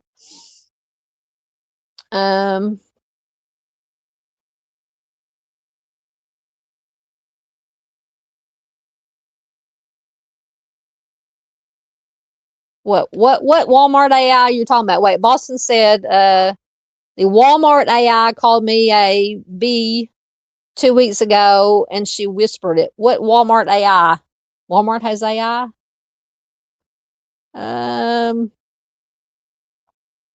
That's fine, Josh. Josh says, sorry, I'm late. I was detained by an earthling neighbor who needed to talk through a human phenomenon called emotions or something.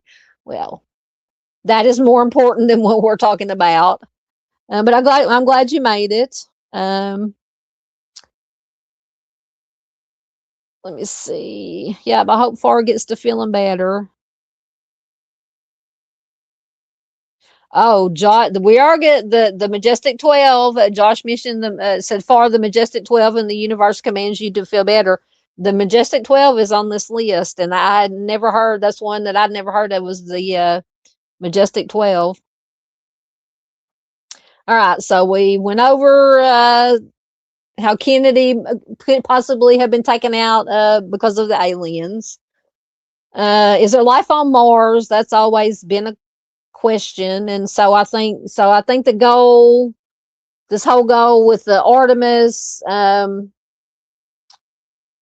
2 mission, they went they didn't land on the moon, they went around the moon. I think the next step maybe is to land on the moon, and then the next step is to try to go to Mars and set up so people can live on Mars. Now, whether or not that will happen, who knows? So, is there life on Mars? So, if anybody knows David Bowie, he has a song about life on Mars. So it says David Bowie was asking the right questions. Mars has been at the center of attention in recent years, with various missions and studies being centered around our copper-tinted neighbor. Scientists have also discovered water on the planet. I've heard that, leading many to conclude that it does host some type of life form, or at least has hosted some at one point in time. And I think that they did supposedly, was it Mars? Find some kind of primitive, like amoeba like life forms on Mars. Now, I don't know how they came to this knowledge. But I have heard that.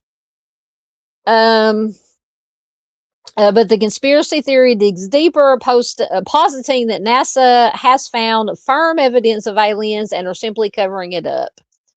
No, the GOV wouldn't cover anything up. Others believe that there are obvious structures and ruins littered throughout the planet, indicating the existence of an... I can't talk. Can't use my big words tonight. Indicating the existence of an advanced civilization. So not only do aliens exist, they live right next door. Yeah, how many ever millions or billions or trillions of miles away Mars is. My mind can't even comprehend the Artemis and the astronauts going around the moon and coming back. How far that was. Oh goodness. Let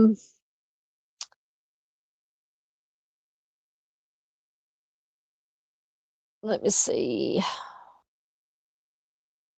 So I don't know. Do you guys think there will ever be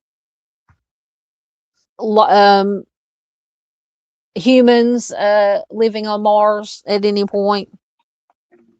I don't know.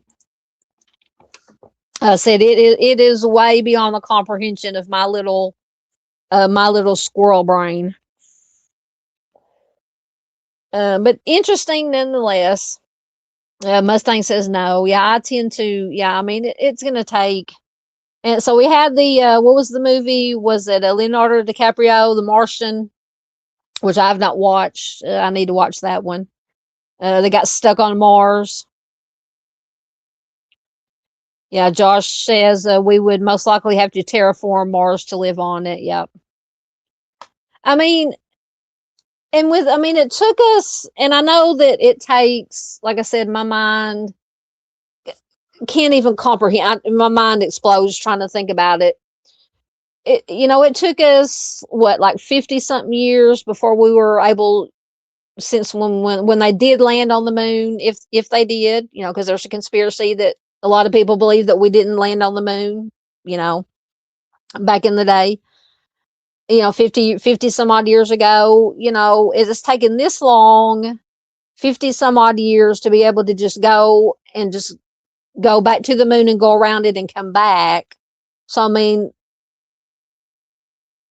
and with the Artemis 2, with the Artemis missions, they're saying within just the next 3, 4, 5 years that they're going to go and land on the moon, and then a couple more years they're going to go to Mars. But it took 50, like I said, it's 50 some odd years to just go back to the moon and around and come back. So I don't see it. I don't see it happening. That's just me. I don't know. I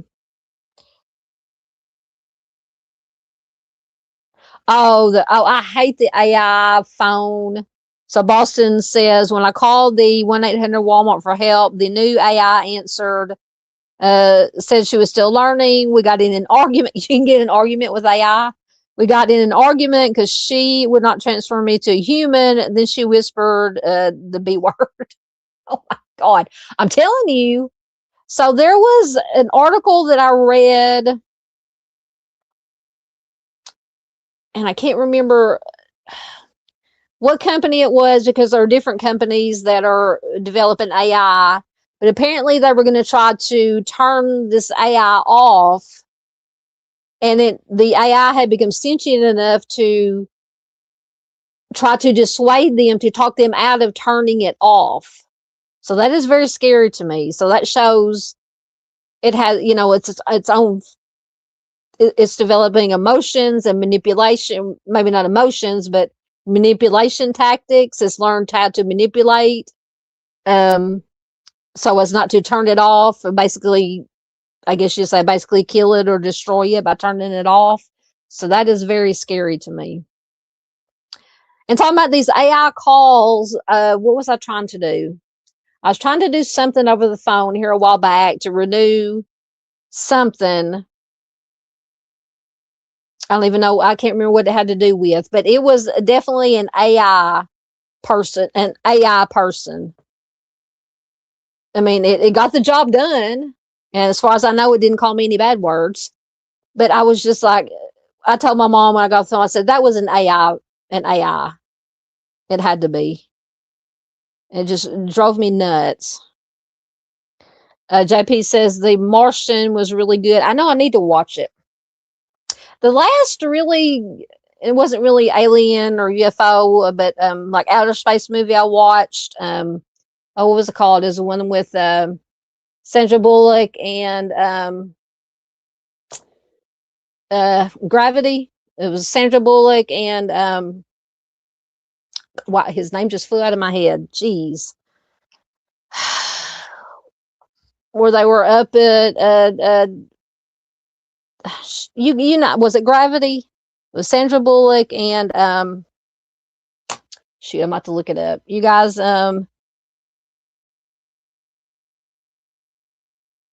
yeah, oh, Matt Damon. Okay, yeah, I said Leonardo DiCaprio. Josh, yes, Matt Damon is the Earthling in The Martian. Okay. Sometimes I get Matt Damon and Leonardo DiCaprio mixed up. Paula says, I think anything is possible. That just I do too. Anything is possible. Boston says, asking Josh, what does terraform mean? I've heard of terraforming. I'm not exactly yes, that is 2001 A Space Odyssey. That movie scared the crap out of me. Josh says, open the bay doors, Hal. Transfer me to a human, Hal. Yep. Oh, yeah, so I was going to look up Gravity. I think it was called Gravity. From 2013.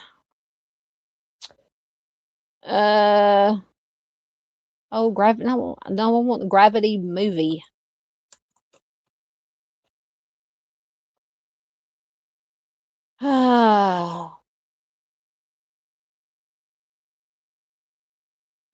George Clooney. Why couldn't I think of George Clooney's name? Yeah. Gravity, 2013 science fiction thriller directed by Alfonso Cuarón. Stars Sandra Bullock and George Clooney as American astronauts who attempt. Hold on. Who attempt to return to Earth after the destruction of their space shuttle in orbit. It was a pretty good movie, but it was just, I don't know, it was weird. It's just, it all took place. It was just those two. I don't know. It was just, I watched it once. I probably wouldn't watch it again. Oh, now I want a McDonald's apple pie. Boston said, I might as well eat this McD's apple pie as I ate the fish sandwich minus the bun. That sounds so good. The fish sandwich and the apple pie.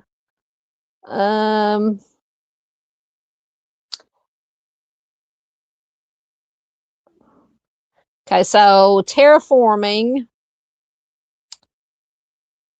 says referring to a process of transforming a planet's atmosphere, temperatures, and topography into an environment that would or that could support humanoid life. Yes. Hey, patriotism. Good to see you. So let's get the party started. We're trying. Boston said they learned a new word. Yeah, I'd heard terraforming, and I like I said, I had the basic concept of it. Like Josh said, you know, basically making it habitable for humans to live on. All right, let's see what we have next. So I'd never heard of the Dulce base or Dolce base. I'm not entirely sure if I'm pronouncing that right. Let me go back, and I think I'm gonna have to look up some more information on this one real quick. So the Dulce base says there's a lot of unexplored terrain beneath our feet, and according to some, it is harboring secret alien life. Well, of course. Found in northern New Mexico is a small place called Dulce, and underneath Dulce is a research and experimentation facility jointly run by the USGOV and aliens, of course.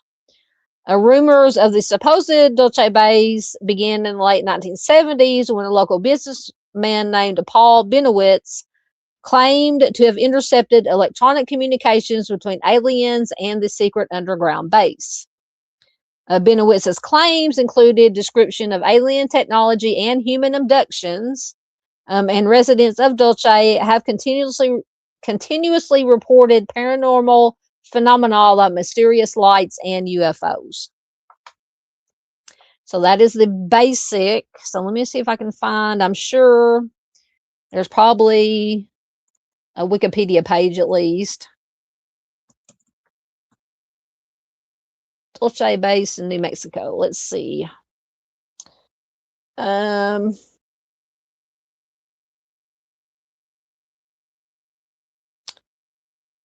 me see. Wikipedia. Of course there is. All right, let me get a drink right quick.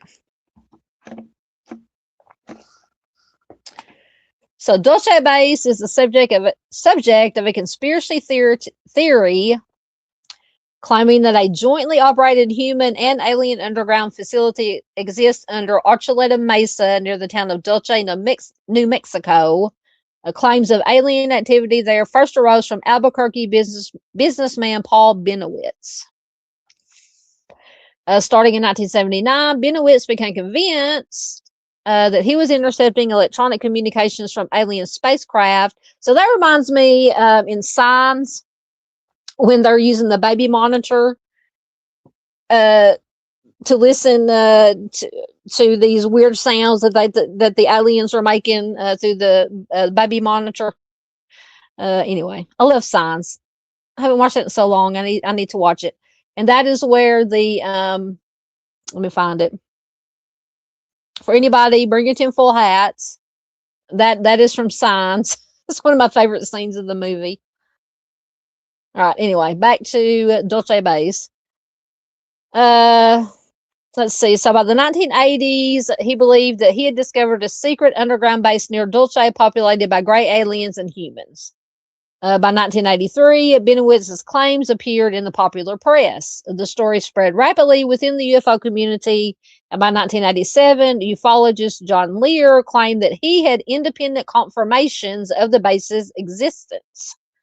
So Lear's statement influenced Thomas Allen Levesque, whose pen name is Jason Bishop III, who later admitted to fabricating stories about Dulce base. So it could be just a hoax. So in 1986, George Clinton Andrews discussed Dulce base legends in his book, Extraterrestrials Among Us. In 1988, the tabloid Weekly World News published a story entitled UFO Base Found in New Mexico, which claimed that, quote, diabolical invaders from another solar system have set up a secret underground base in the rugged mountains of northern New Mexico so that they can Shanghai human guinea pigs for bizarre genetic experiments, end quote. The Weekly World News story used supposed quotes from ufologist Leonard H. Stringfield as a source for its claims. Upon learning of the story, Stringfield protested. He said, quote, I never read such a distortion of facts in my life, end quote. So political scientist Michael Birkin wrote that Cold War underground missile installations in the area gave superficial plausibility to the rumors, making the Dulce base story an attractive legend within ufology. According to Barkin, claims about experiments on abductees and firefights between aliens and the Delta Force place the Dulce legend, quote, well outside even the most far-fetched reports of secret underground bases. Dulce base legends have been noted for their similarity to the Shaver mystery. In the mid-1940s, welder Richard Shaver began writing letters to science fiction editor Raymond A. Palmer, who published them in various pulp outlets. Shaver told of malevolent subterranean beings called Deros, who pilot dish-shaped spaceships. Palmer biographer Fred Natus specifically highlights details of the supposed underground base near Dulce, New Mexico, as a prominent inheritor of the Shaver-Palmer tradition, characterizing Paul Benowitz's stories of alien experimentation as a Darrow scene right out of a Shaver story. So, in my opinion, a lot of these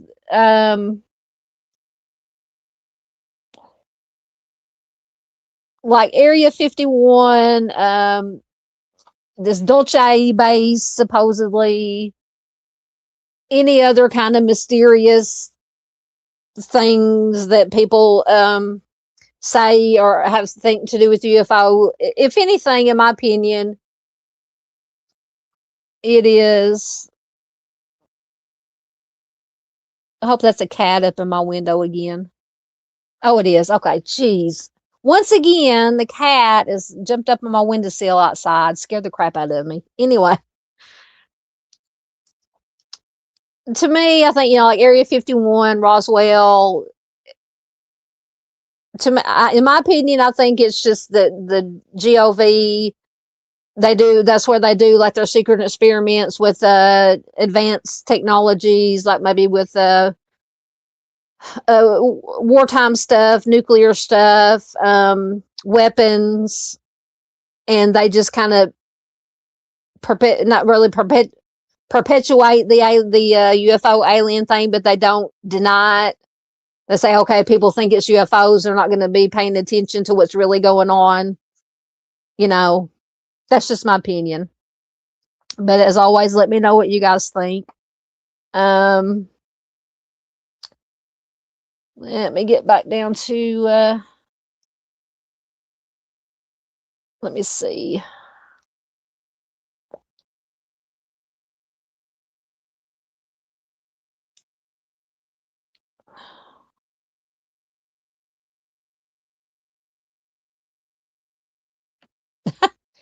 Josh says, I wish you would have abducted me to be on tonight's side with you. We would have a good old, you can come join me. I think I can put the link in. If you want to come up, just let me know. Yeah, Boston says, why or how would AI think to whisper an insult? That is so not good in 100 different ways. I know. So yeah, if AI can insult you, then yeah, that shows that it has developed emotions and anger or sarcasm or whatever. Yes, it does. Josh says dulce means sweet. It does. He says it's supposed to be 7 stories underground. Night, Junior. It's good to have you here, my friend. He says, I'm going to bed. I'm getting up at 6 a.m. Of course, because you get up with the chickens. Oh my goodness. Josh says there are reports of human fetuses inside cows in Dulce. Oh my goodness. Boston said, aliens running Dulce. Dulce. Well, that's not right. Josh says Dulce. I don't know if I'm pronouncing it. Is it Dulce or Dulce? Is in the beautiful part of New Mexico. Josh says he is wanted to stay in the Dulce Apache teepees Airbnb. They seem to, because we talked about, the alien or the cow mutilations. Josh says, aliens have an unhealthy interest in cow uteruses. Apparently so. Yeah, Josh, just let me know if you want to come up and I can put the link in.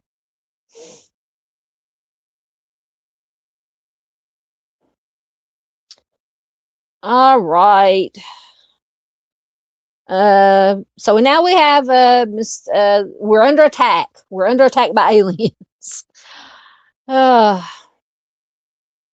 And I have read about the Battle of Los Angeles, which is a real thing. I think they probably did a movie about it.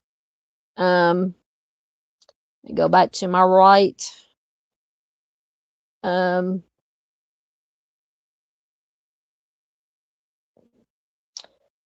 Get back to the right one. We're under attack. So aliens are not just flying by on occasion or living secretly in underground bunkers. Turns out they have been quite open, and we have even done battle. There are numerous examples of aliens supposedly invading densely populated cities. Why does it keep ads keep popping up?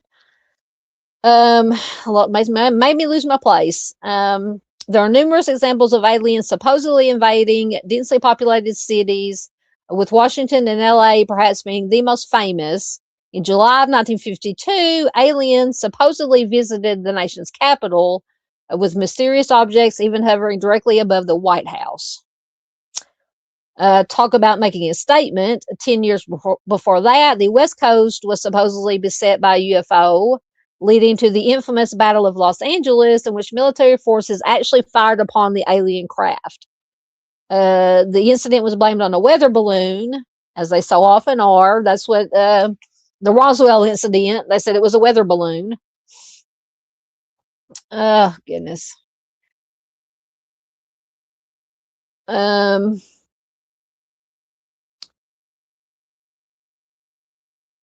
See, yes, I agree. Josh says, odd how the concentration of sightings, experiences, and all that have correlations with military sites with experimental aerial stuff. See, that's what I'm saying. I think they just kind of perpetuate and don't dissuade the people from making the connections for it to be having to do with UFOs, just so that they'll, us crazy conspiracy theorists,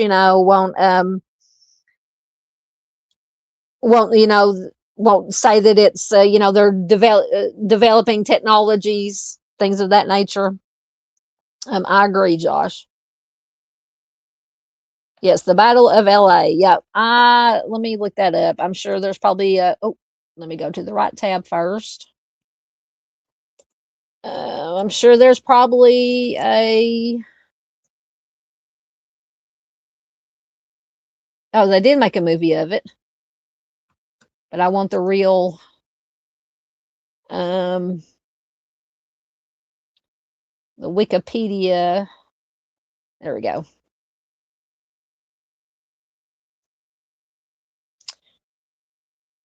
All right, hold on, Josh. Let me. Josh said, hold on. I think Josh said, did I miss it?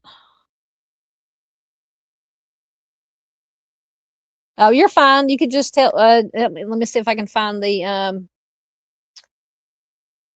invite guest copy. Okay.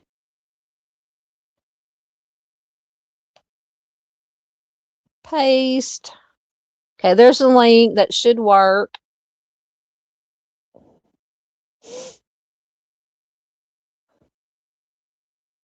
Yeah, Mustang says it's always a weather balloon. I know. Always a weather balloon. Let me see if I can see if Josh comes up, so I won't make him wait.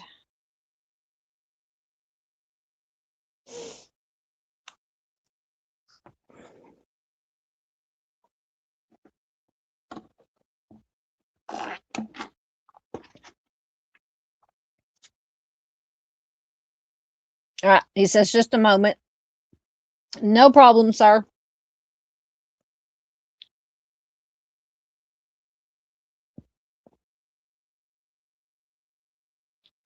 All right, I'm gonna while we're waiting for Josh, I'm gonna read some of this about the Battle of Los Angeles.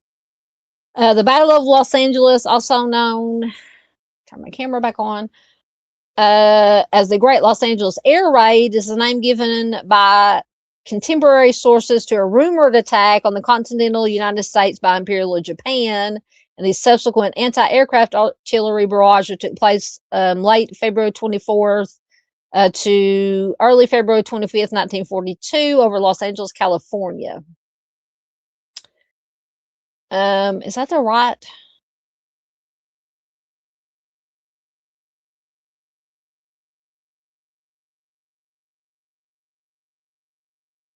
Is there more than one Battle of Los Angeles? I want the one.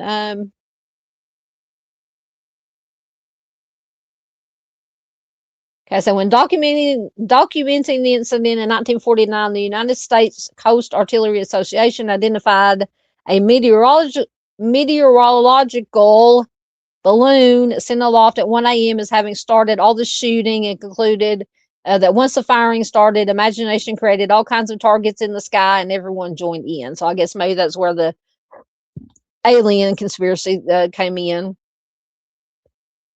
In 1983, the U.S. Air Force history attributed the event to a case of war nerves triggered by a lost weather balloon and exacerbated by stray flares and shell bursts from adjoining batteries.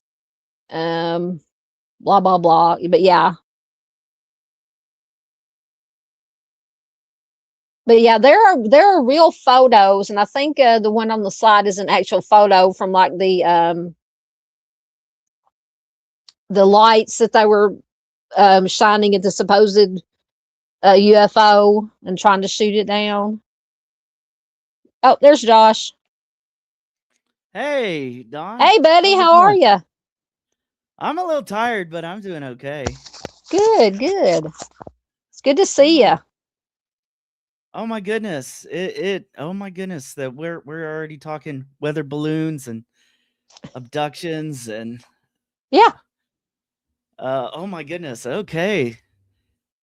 Well, I'm excited. Good. Let me try to turn my.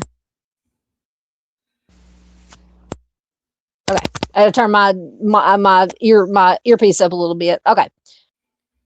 Yeah. So, what are your thoughts? Thoughts. Well, I think like these are very interesting. I mean, reports like these, especially in Los Angeles, Chicago, New York, a lot of this gets started in like the 1890s with Wow. airships seen above all the. You get reports from Texas, from Dallas and Austin and Houston, all in the 1890s, and then it kind of flows through the 1940s right here, where you see the Battle of Los Angeles and things like that. So people were already interested in the skies and what could be kind of that came out of that punk techno kind of period in the late 19th century, and so it's a fun time up in the skies. Oh yeah. So I wonder what do you think? So like you mentioned what was the word I'm thinking? It just flew out of my head. Like blimps and stuff. And now nowadays, I think some, in just my opinion, nowadays some sightings that people think are UFOs could be drones, because there's drones everywhere now, whether it be GLV drones or just commercial drones that regular people have. But I mean, what back then that non-UFO could have been what people could have seen and thought was a UFO. Well, balloons did exist, and people were experimenting off, even if a government wasn't connected to it. There were a lot of things going on with people's in contraptions before. I mean, when I was living in Brazil, there was a whole in some of the rural towns there, they had claimed that they had beaten the Wright brothers and oh my goodness, had stuff flying in the air, 10 to 20 years before the Wright brothers flew there, so and they claim to have pictures and things like that. So people have been experimenting with things with flying objects. I mean, you even go back to Da Vinci, and Da Vinci has drawings and concepts of things that were supposed to fly, and they would look weird to people who are not used to having things up in the sky. Either that or it's the aliens. I'm not saying it's the aliens, but it's the aliens. It could be. We blame the aliens for everything. I'm telling you. If we can't find any kind of other, something to blame it on, is blame it on the aliens. It was the aliens. Yeah. But who knows? I mean, it's one of these conundrums in the human experience where we, but of course, in human history, how often can humans describe phenomenon accurately? That's true. I mean, because I've read a lot about a lot of the Egyptian hieroglyphics that people think are like alien aliens or alien UFO, whatever, UFOs and stuff. Who knows?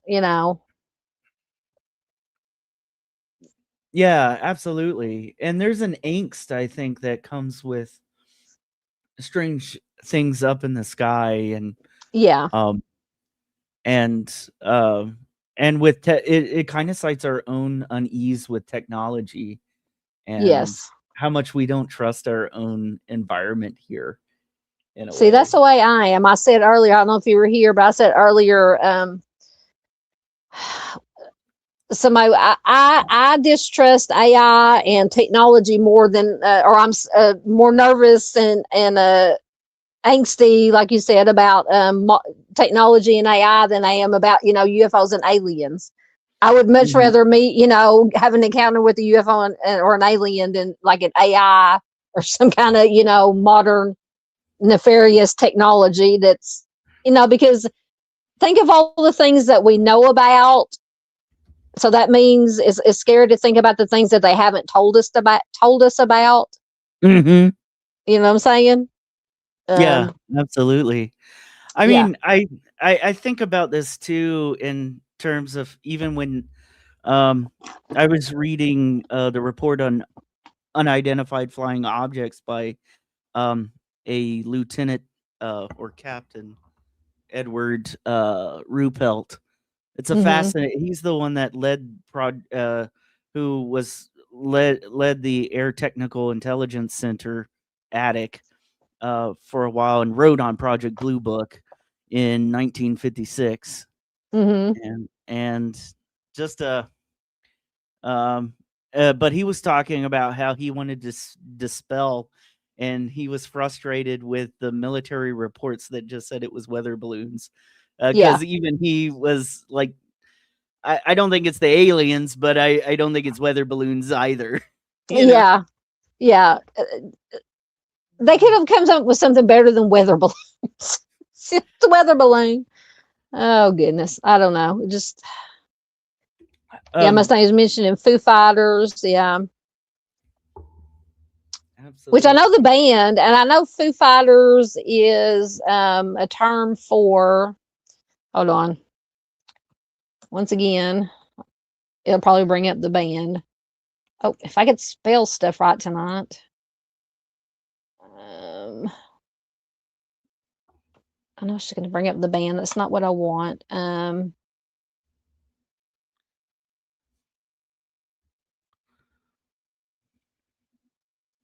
Of course, it's just bringing everything up about the band. Mustang, you're going to have to explain to me. I've heard of because that's where actually the band Foo Fighters got its name from.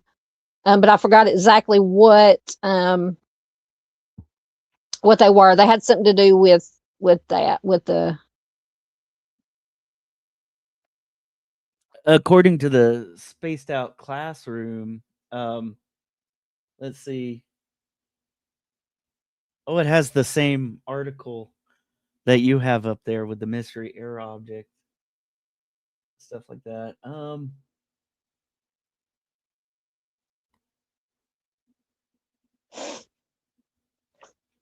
Excuse me. Yeah, that's curious with the Foo Fighters. Yeah, because I know it is. Oh, it's going to drive me crazy now until I. Oh, it says that, and I think I've heard this before, at least according to the spaced out classroom, that the Foo Fighters was a nickname given by pilots that had sighted the lights around Los Angeles. Yeah, And yeah. And Mustang said, yeah, fighter pilots saw them during World War II ghost plane, called them ghost planes. Yeah. I knew it had something to do with that, but I couldn't, for the life of me, get it out. Yeah, exactly. I find them kind of interesting, like in a similar, like even the Lubbock lights near the area where I'm at is Hmm. kind of described in similar ways, Yeah. and pilots are also reporting these, and people, and even Captain Ruppelt, or if you read anything by Donald Cahoe, or Hmm.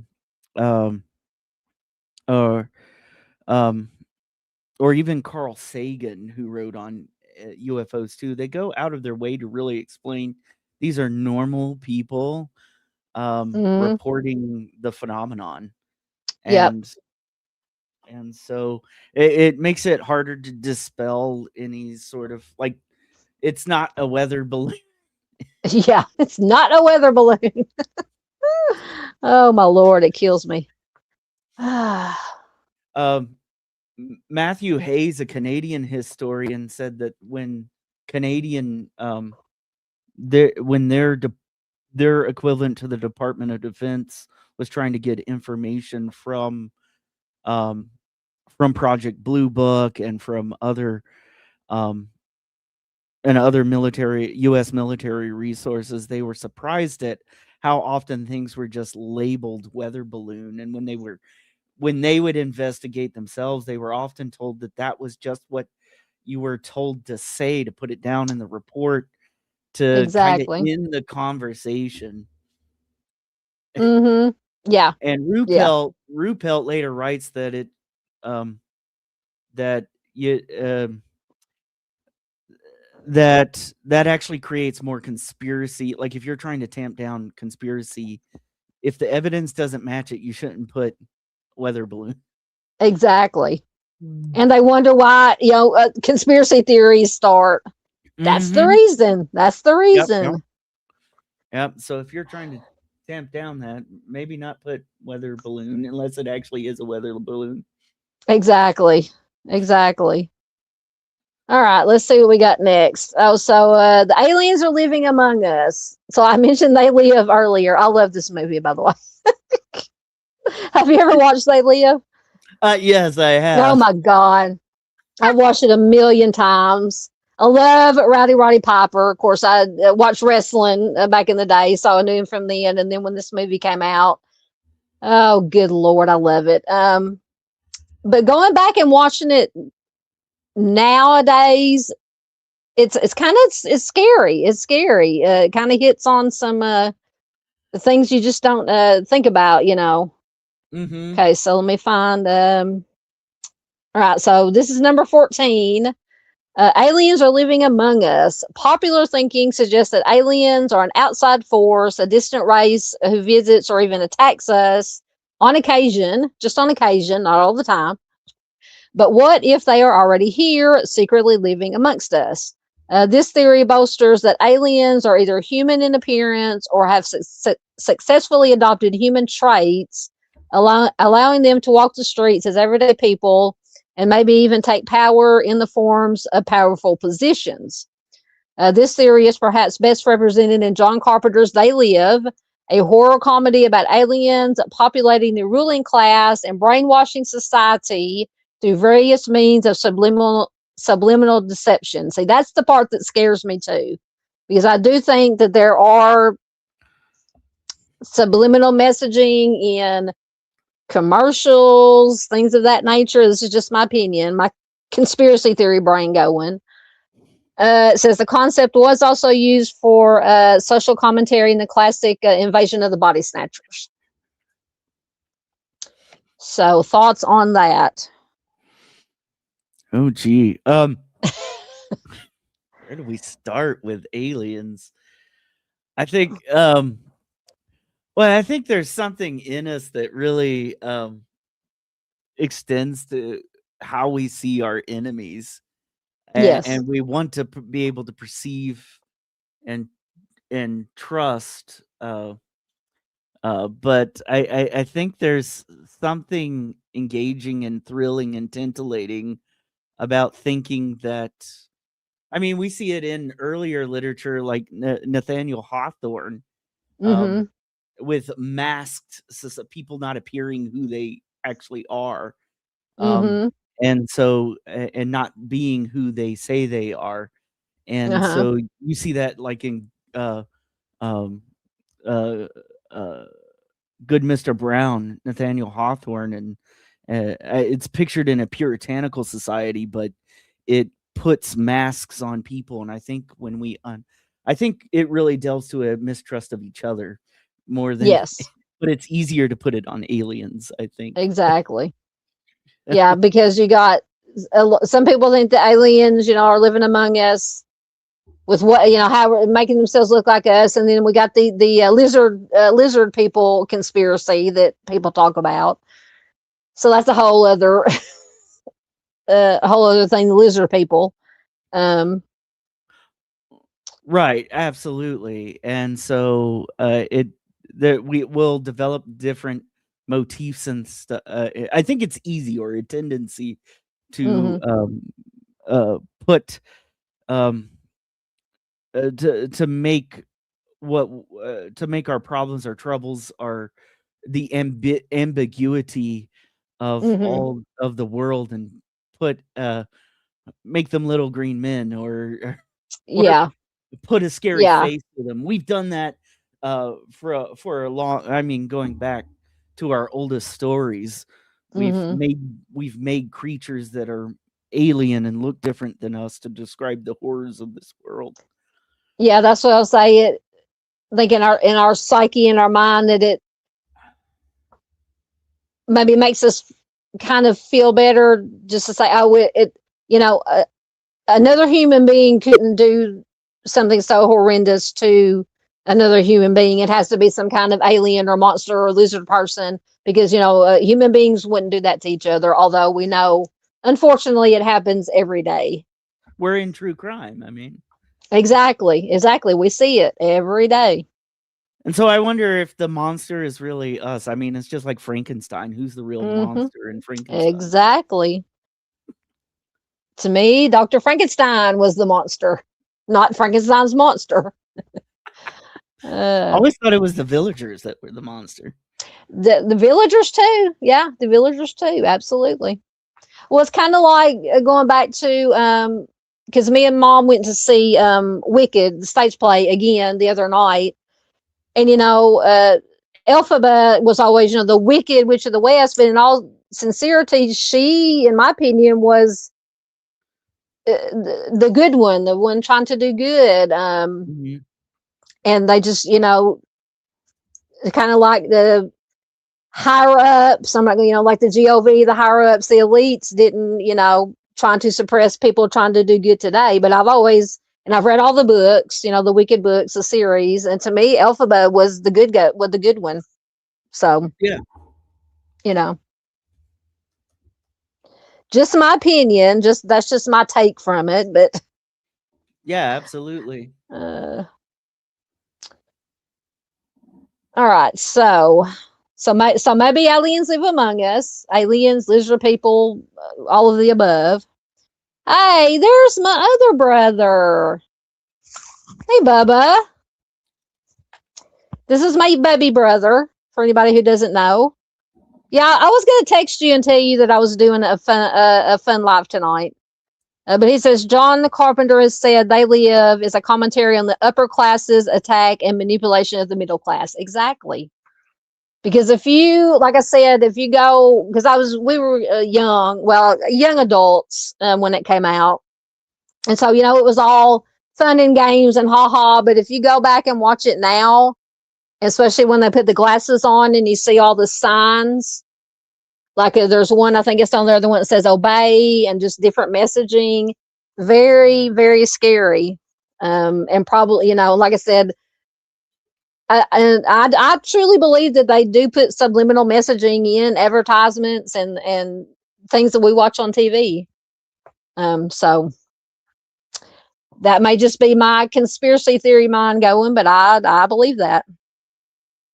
Well, what is subliminal messaging? What is subliminal messaging? When we get down to it. See, you had to, I can't nail it down, but it's like, kind of like, what they do, like out in the open, like a narrative, like it says, like the picture on the top left, obey. It kind of like puts ideas into your subconscious without you realizing them, to like to subtle form clues in the background. Yeah.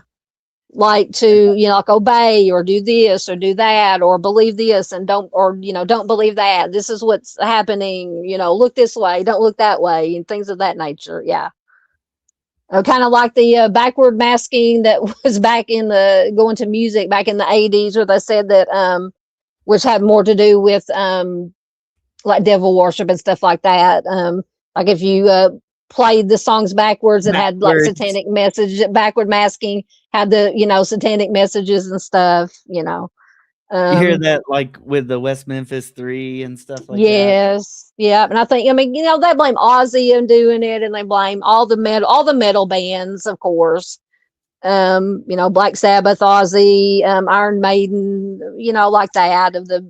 I think they even blamed Twisted Sister. I think they even sued Twisted Sister, went to court. Of course, they won. Mm-hmm. But yeah, I remember Twisted Sister and being And Dee Snider went in there and just destroyed them with his because Dee Snider is a smart guy. He is actually a smart guy, huh? That's the time with Tipper Gore, right? Yes, with Tipper Gore when the PMRC, the Parents Music Resource Center or whatever, when they're trying to put the warning labels and the censor labels on everything. Yeah, he went into court, so they brought him in and thought that he was just going to be this stupid metalhead that didn't know nothing, but he went in there and was just like I said, just destroyed them with his Daniel says that scares me and hits closer to home than aliens. Exactly, that's what I'm saying. Daniel says it's all about division. As long as we're fighting each other, we cannot rise up against them. You are correct. See, me and my Bubba have discussions about this a lot. We have discussions about this, and that's why I said that scares me. Our own GOV scares me a lot more than and the elites and the higher ups. The GOV scares me a lot more than the aliens and UFOs and the lizard people. Oh. Well, there was a lot. I mean, after the Truman administration, with a lot of different NSA and CIA things on how to manipulate masses of people or make influence decisions in other countries' elections and and now with the power of technology and social media, that becomes even more like the capabilities like Cambridge Analytica or something like that or popping up in these. Yeah, and I think social and once again, my opinion, social media is a tool that was created to influence our thinking, to project a narrative, whatever narrative they're trying to put out, to keep us dumbed down. Say, hey, look over, once again, look over here, don't look over here at what we're really doing. Look over here, what we want you to think we're doing, this comes from somebody who stays on YouTube, but I mean, I don't. It's either true crime, puppies and kitties, or music. But I mean, but yeah. Now you're locked out of your Facebook. I know. I wonder. I'm telling you, it's a conspiracy. I think it's a conspiracy that I'm locked out of Facebook. No, it's something to do with it. And I mean, it's being as Daniel's here. I forget to ask him every time he's here. I just can't get the app on my phone. It won't come up. I mean, I've uninstalled it, reinstalled it, uninstalled it, reinstalled it. I can get I'm logged into my personal Facebook account on my laptop, which I can probably log into my Southern Gal account if I could remember the password, but I can't remember the password. So I don't know. I'm going to have to ask him and see if he can, either he or my nephew can see why the app is not working on my phone. Oh my goodness. Anyway, so that's why I have not been posting anything on my Southern Gal account, because I can't get into it. Oh, no. Anyway, the social media gods have banned you. Apparently so. I've pissed them off. Apparently, excuse my language. I've peed them off. Apparently, somehow, some way. The aliens did it. But think about. I mean, what a intelligence opportunity when you had I mean, the CIA had programs and stuff on gathering intelligence on people's choices and and their likes and dislikes and their things and trying to predict the decision making of masses of people. And what a better tool than people volunteering to give that information over.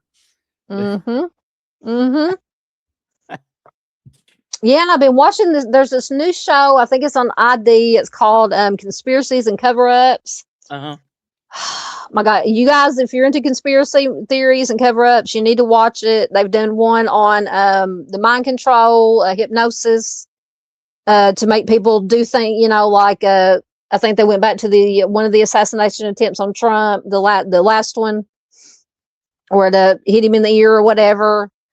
And they brought on this hypnotist. He's a hypnotist, but he does it for like therapy purposes for the most part. But they brought him in for the show for the episode of that show to show how easy it is to hypnotize someone and implant, you know, in their mind. I think what they did was, okay, so they put him under or whatever and said, okay, and it wasn't real, but they made him think that he was putting poison in somebody's drink. And, you know, supposedly, and then, you know, so he did it. Of course, it was a controlled setting, you know, and everybody was in on it except for the person. But just to show how easy it would be to, you know, allegedly convince, you know, hypnotize somebody and convince them to do something like that. So very scary stuff. I mean, you think about that in programs like MK Ultra. Exactly. Connected to like, you know, rumored to be connected to like Manson, even the Zodiac, or,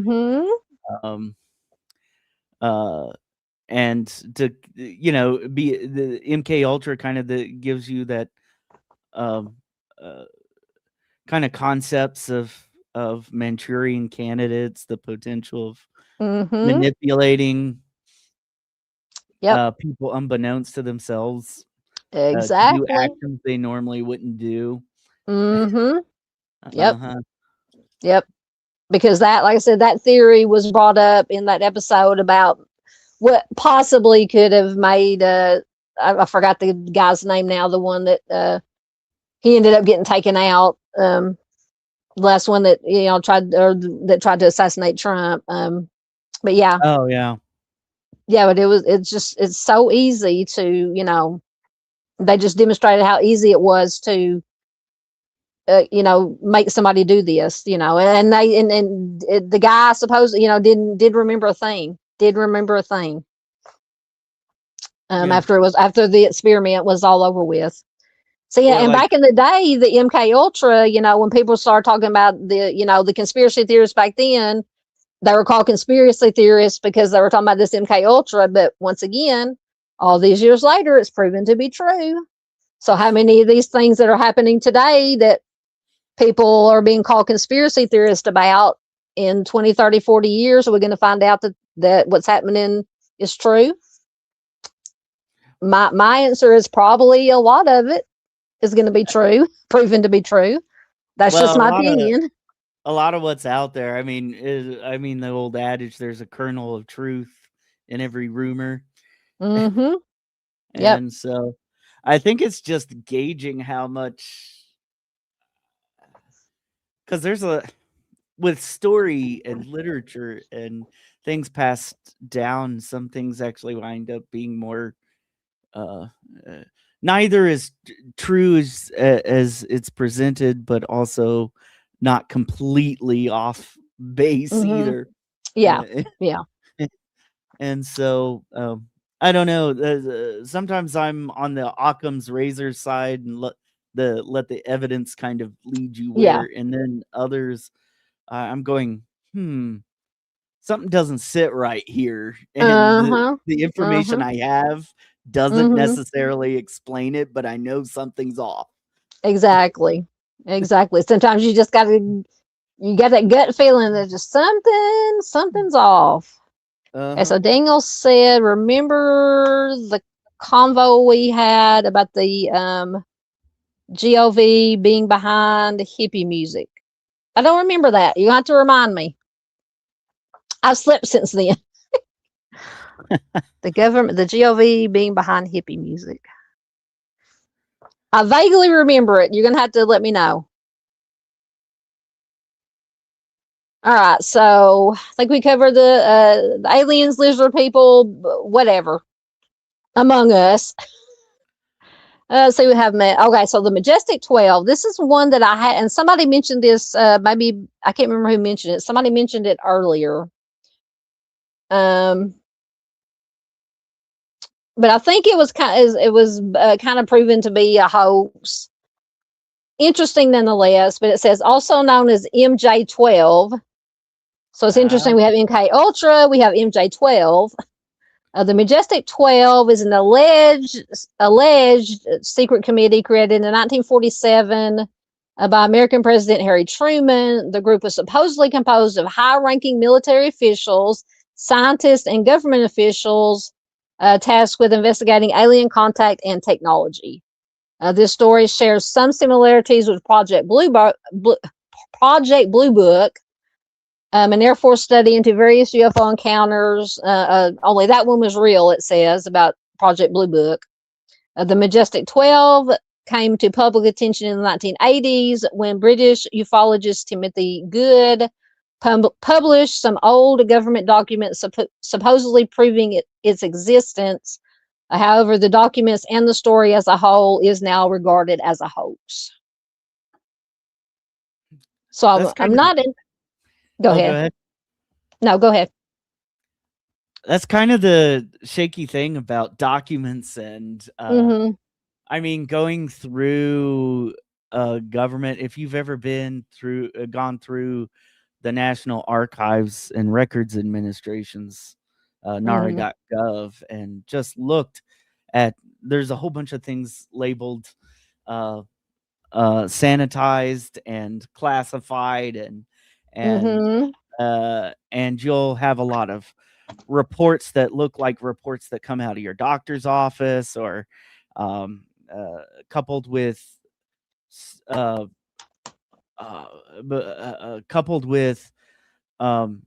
tons of paperwork,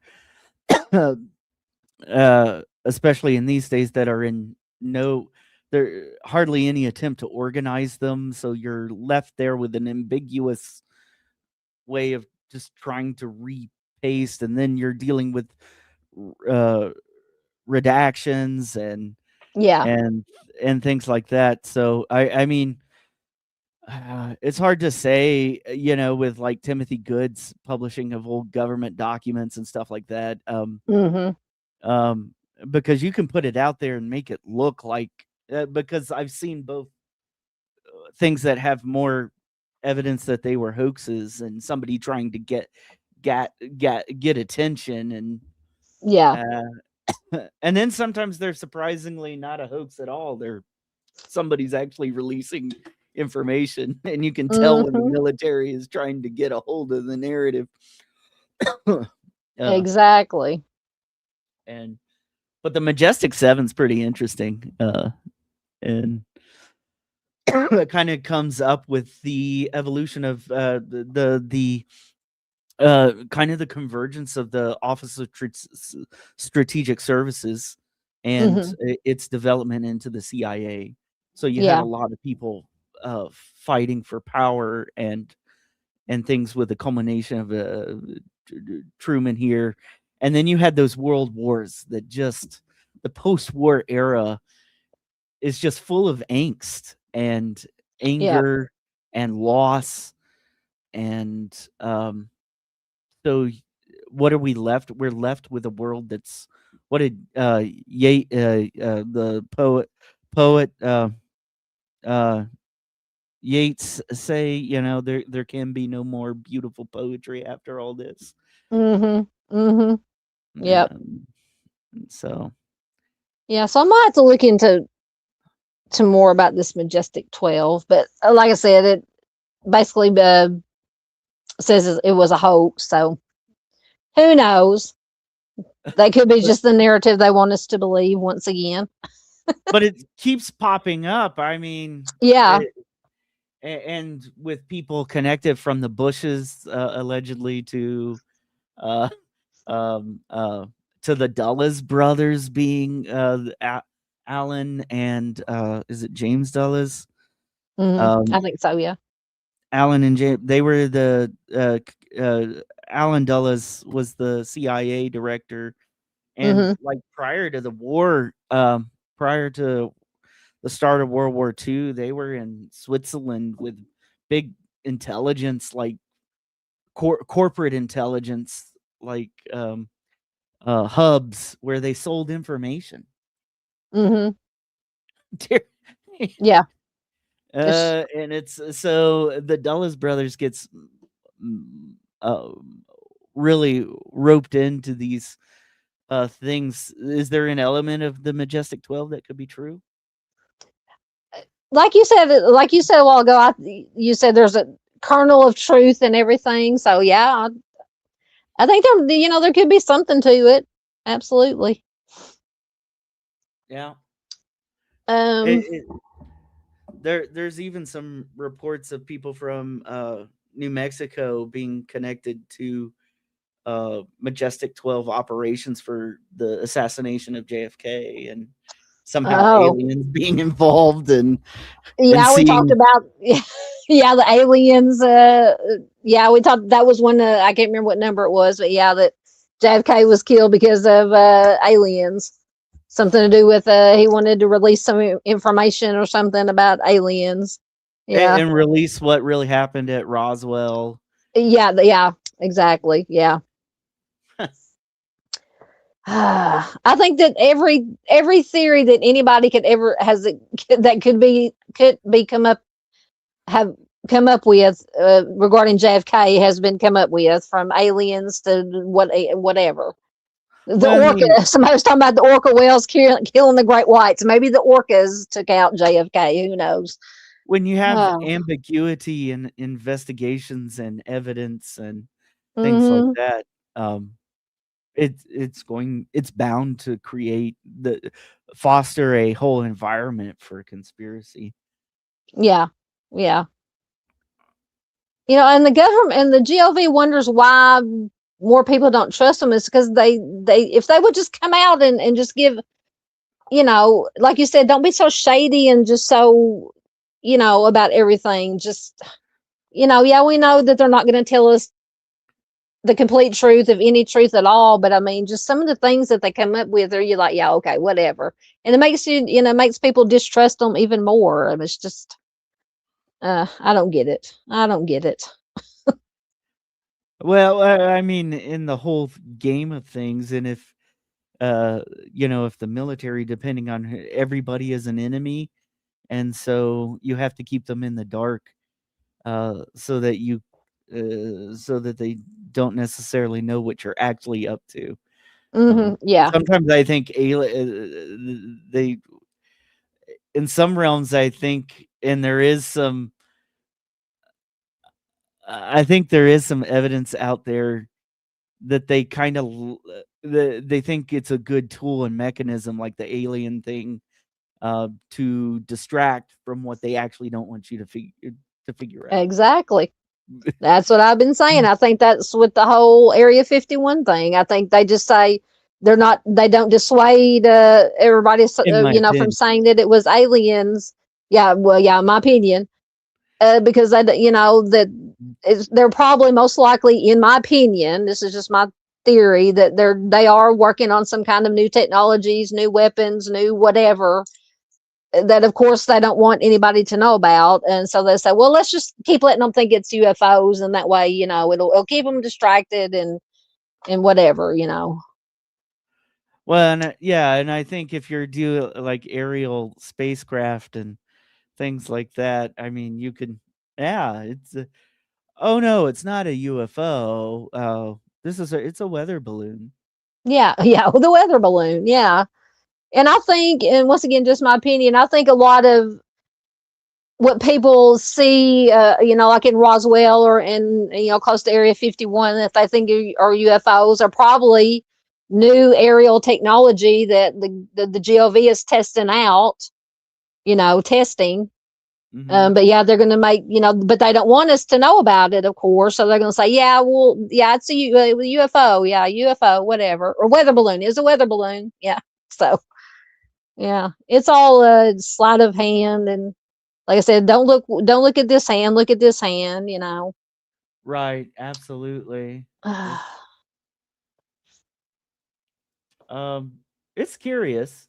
Um, Yeah. it's a very curious, and I don't know. Carl Jung wrote on UFOs as well, in kind of a odd way. He wrote about the psychology behind different types of UFO believers, and Mhm. he was trying to say wasn't making a comment on whether on the reality or the existence of UFOs, but Yeah. you could tell that he was highly skeptical of, and he talked about uh, the ability for humans to see patterns out of their fear, Mhm. Mhm. um, or interest, or their or dreams and aspirations, and it Yeah. often fits with what they need in life, and so he would Yeah. so he suggested that, and he labeled different types of UFO believers. Yeah. Mustang said the Men in Black. Yes, the Men in Black are on this list. Can't remember Yeah, what number they are, but Men in Black are on this list. I mean, All right. oh, go ahead. No, I was just going to go to the next one, but you go ahead. No, I just think, like reading like just a list of the different movies from uh just IMDb of the best space alien movies. I mean, you have just um tons of ones that are target Earth or invaders, or um you've got there's Men in Black, or Mhm. if you watch Mars Attacks, or Mhm. um uh just the different things that, like in the 1950s, of just how much was uh about an invasive force, and Mhm. I in the context of a world war, where Yep. things that were in the sky that used to not be there. I mean, you step back, if you're in the 1940s, you had people who lived in the 1860s and 1870s, and when there wasn't much up there in the sky other than birds and natural Mhm. things, and although people still saw stuff, uh, Yeah. I just think the new angst in there, there's just bound to be a whole slew of different experiences that people have Mhm. with unknown phenomenon, Oh yeah. I mean, can you including military imagine? people. Yeah. I mean, can you imagine when like they first, and I don't even know when the first blimp went up. I mean, can you imagine if you'd never seen a blimp before, and just you Mhm. look up in the sky and you see this thing floating across the sky, you're going to freak out. Just kind of like Right. people do when they see nowadays, when they see strange things flying in the air that they don't recognize. I mean, and the blimp is basically harmless. I So just see, yeah, I see titles like, I remember going through in lit and film class and going, "I married a monster from outer space," or I mm-hmm, remember The Blob. The Invasion of Saucer Men was another one that I saw back in the 1950s. mm-hmm, Um, It Conquered the World. Oh my goodness. Uh, Target Earth and Phantom from Space. So mm-hmm. there's just a concentration of looking up that I Yeah. find, and seeing things that uh, uh, were strange to the human experience at this time, Mm-hmm. and it's I still a remember what unique time. Yeah. I remember watching The Day the Earth Stood Still. I love that one. And I don't remember. I think it probably came out in the 50s or so. Might have to look it up. But yeah, that one. Boston had mentioned alien movie about Nome, Alaska, The Fourth Kind, best movie. I don't think I've seen that one. But yeah, I've watched my fair share of alien invasion movies. Yeah, 1951 was The Day the Earth Stood Still. Yep. I've watched that, Bob, probably Oh, 2 or 3 times. Yeah, I like that one. and there's a mechanical element to the aliens in these. I mean, they're robotic in some ways, and Yeah, see, that's what I was going to say about The Day the Earth Stood Still. It was more like a mechanical, kind of reminds you like the Tin Man or something from Wizard of Oz, but like a mechanical, like robot instead of what they call like the Greys, like the typical alien, what we call it, describe how we describe aliens these days. Absolutely. All right, so let's see what this. I forgot which one we're on. There's an alien ship in the ocean. So now, this is one that let me get back over to the right to my article here. I've seen these videos, and who knows, they could be, fake AI, whatever, about all these lights, supposedly little spaceships coming up out of the ocean. So I think this kind of lends to that phenomenon about people seeing things coming out of the ocean. Let me get down to there. It is. So back in April of 2023, a user on 4chan, so take it with a grain of salt, claimed to be a government whistleblower with intimate knowledge of what the U.S. currently knows about UFOs. They claim that there is a massive alien structure or a mobile construction facility underneath the ocean, and that it has been here for over a century. UFOs are routinely deployed from this facility. So hence the people that have claimed to see all these lights coming up out of the ocean, all at one time. It says it disappears if approached, and it will even fire upon intruders should they get too close. It could be a tall tale, but it's certainly entertaining. Moreover, a former Pentagon official named Luis Elizondo appeared on Joe Rogan in August of 2024, and he all but confirmed the existence of a massive underwater facility. So I don't know. But I mean, like I said, I have seen, and I really have no explanation for the videos that I've seen other than they're photoshopped or AI of all these lights coming out, from, it looks like they're coming out from the ocean. I mean, if it's not AI or Photoshop, I have no other explanation for them. So I don't know. Boston says there's something going on in Florida, Pensacola. Something going on there. Yep. Yeah. Boston says I live in Gulf Breeze, Florida, by Pensacola. Something going on there. What's going on there? Is there UFOs coming out of the ocean? I mean, these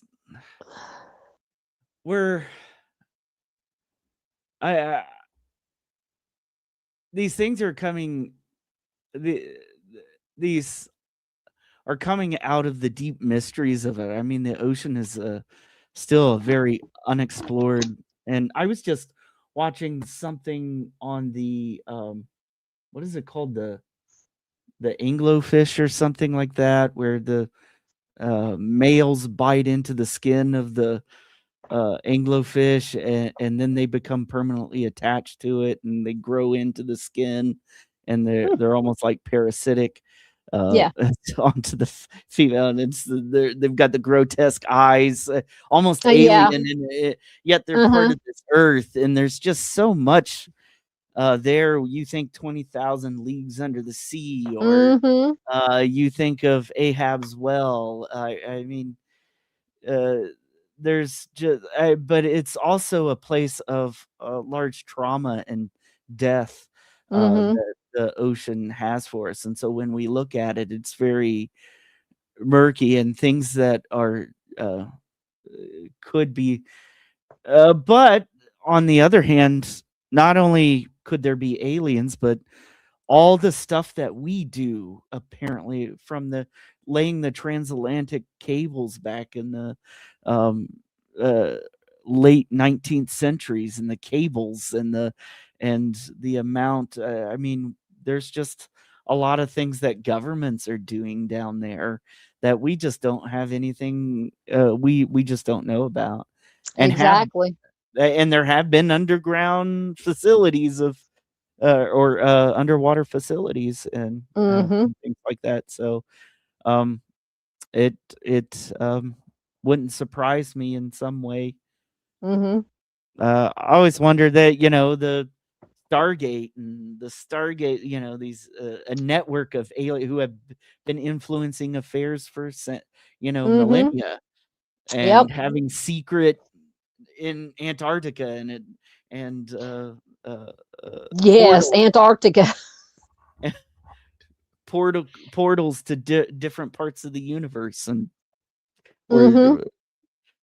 and so it's an interesting idea to think that of course alien. I just think it's an alien world underneath there anyway. Could there be sentient life underneath there? I don't. Yeah, I've read that we know, or the smart people know, we know more and have explored more outer space than we know about the ocean and what's in the ocean, especially in the the deepest parts where it's near impossible to get to and to explore.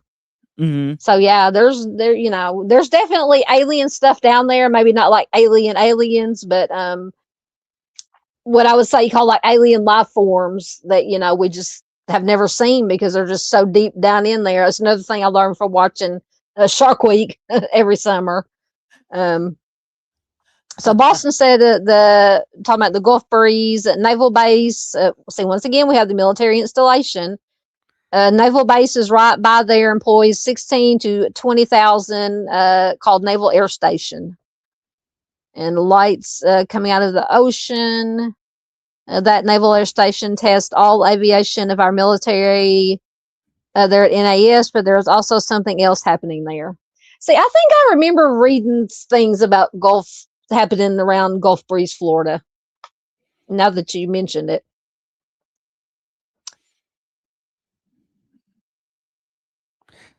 Yeah, and then again, it's just near these places where we test aviation stuff, and maybe even submergible. I have a book I need to get into about unidentified submerged objects, because I've mostly concentrated on the air, and other than sci-fi and like Sequest, The Abyss. Oh, I love that movie. Are you talking about the movie? Yeah, the movie. I love that movie with Ed Helms in it. And I think that was one of the first movies beyond the Bruce Campbell that Industrial Light and Magic got its start, and they did that. They did that. What do you call it? Water nymph creature. Yeah. Yep. Yep. Boston says the Naval Air Station Pensacola is the name of our big base there. Yeah. Interesting. Yes, and you mentioned Antarctica. We're going to have to do we could do a whole live stream about this Antarctica thing because I went down that rabbit hole the other night. I think when I was researching for stuff for tonight. And it's like something about every country or something signed some kind of agreement that they would never go there. Although some people back, I think it was the 1940s or so, went there and they claim they saw some very weird stuff, but then they weren't allowed, obviously, to talk about it. of course, it could be, you know, nobody goes there because it's so very, such, you know, uninhabitable and such a harsh environment. But still, I don't know. I've just heard and read and seen so many weird pictures about Antarctica. It's just, I go down the rabbit hole. I just go Sounds down the like the rabbit South hole. Plains of Texas. Yeah. Yeah. Isn't that in somewhere in Texas? It has the Marfa lights. Yes, yes, it's out west. Yep. Further west than I am. Yeah. Yeah. Southwest. And the Marfa lights, the Lubbock lights, yeah, Mm-hmm. all of those fun Yep. stuff. I mean, lights just give us is a curiosity when we see strange lights and where it's coming from. Yeah. And we even think about how dark the world used to be, even in Mm-hmm. the 1940s, and to see strange lights coming Mm-hmm. was a new experience for people. Oh yeah. Yeah. Mm-hmm. Yeah. And I mean, and I talked about blimps earlier, and just think about, you know, when airplanes first started flying, you know, people seeing an airplane flying for the first time in the sky, and if you know, they would be like, wow, you know, it would just kind of take you by surprise and just amaze you, and just, you know. And I think, in my opinion, I think a lot, probably 99% of things that people see in the sky that say, you know, attributed to being a UFO or UAP is just misidentification. It could be a drone. It could be, you know, some kind of, you know, military, new military thing that, you know, they're testing, or drones, more so today, drones, you know, stuff like that.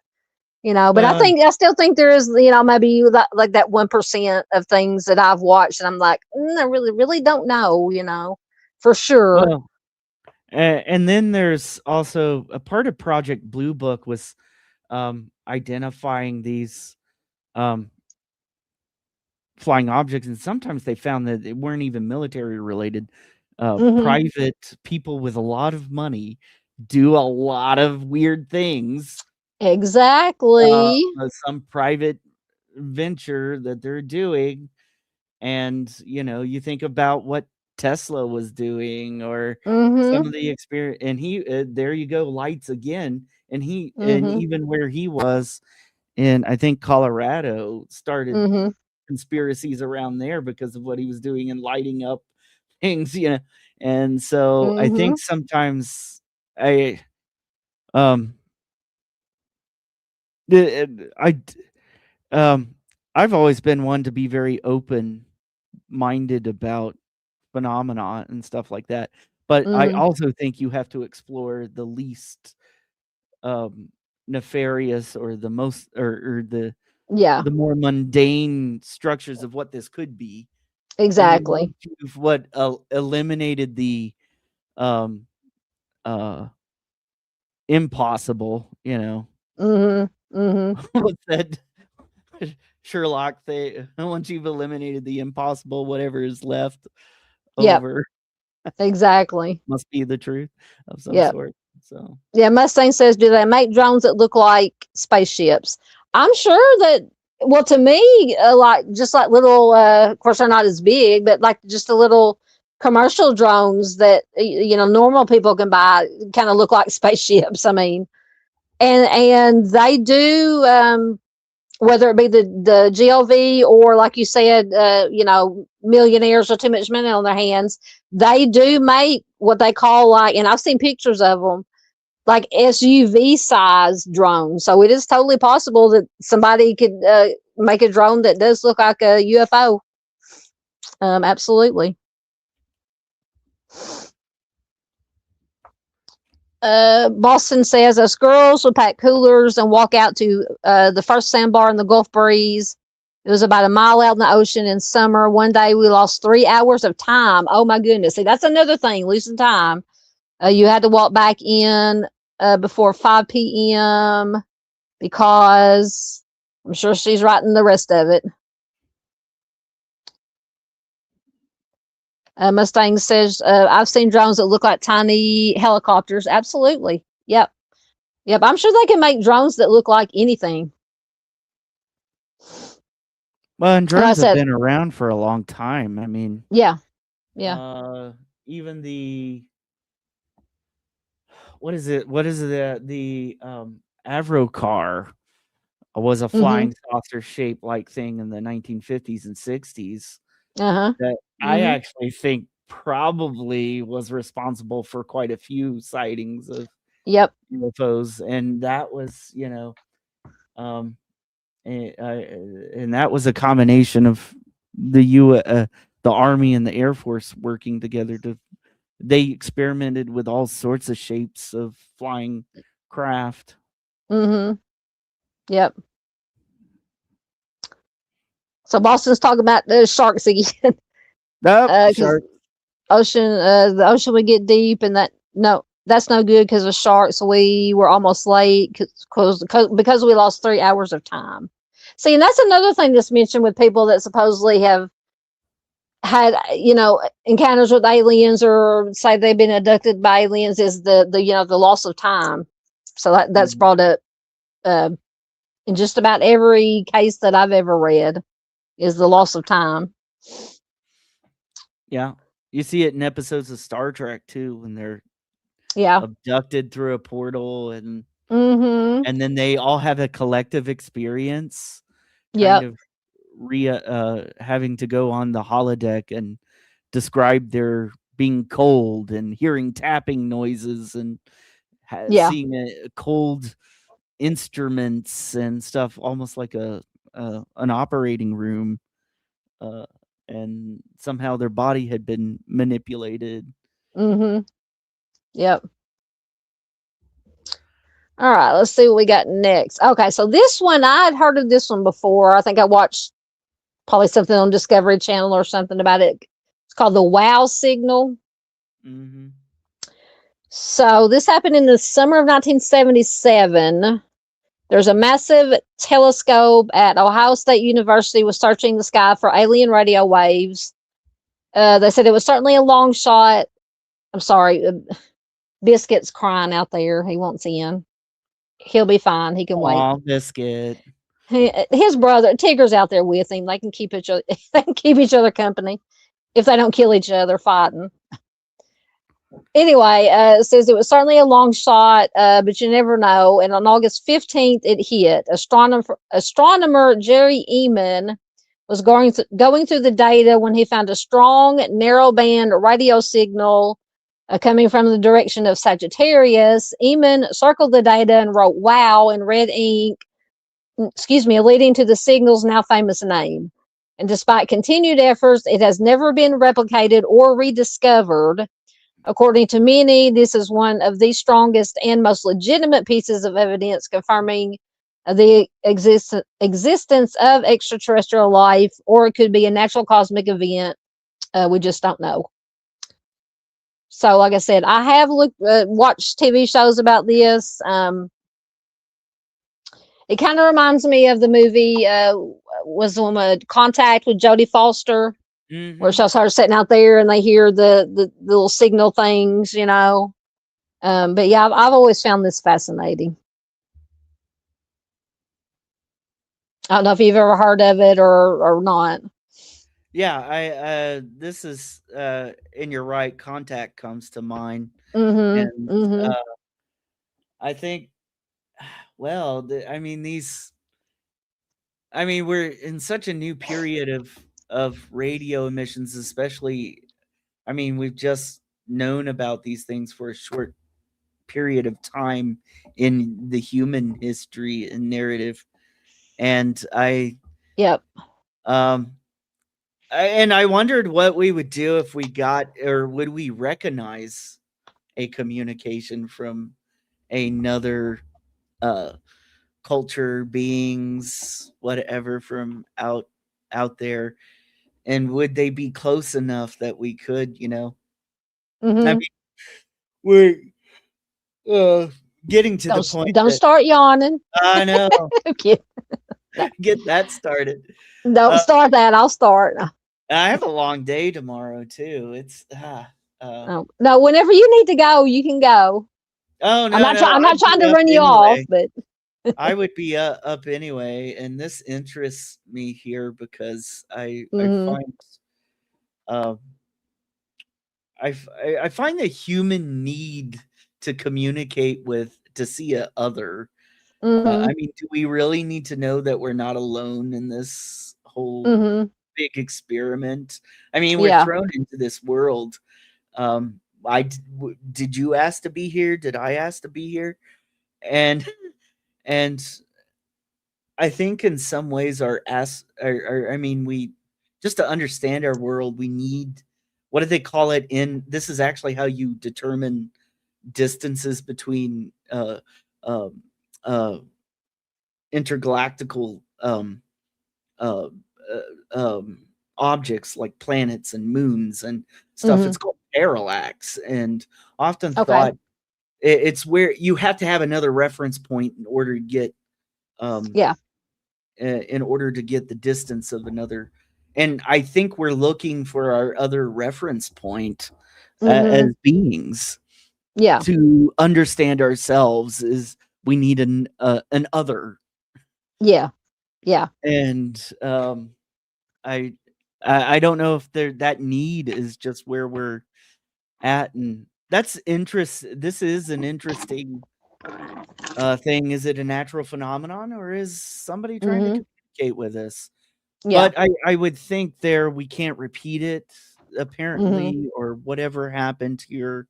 And I'm not an expert in radio signals or anything like that, but Yeah. Oh, I'm not and I either. Yeah. know planets and stuff give off signals, Yeah. and Yeah. what makes that one what Yeah. makes That's that one what um what made that one special. what Like, made that one yeah. special in such a Yeah. way Mhm. that we might think there's an intelligence behind it. Would Exactly. we recognize some other intelligence? Mhm. Yeah.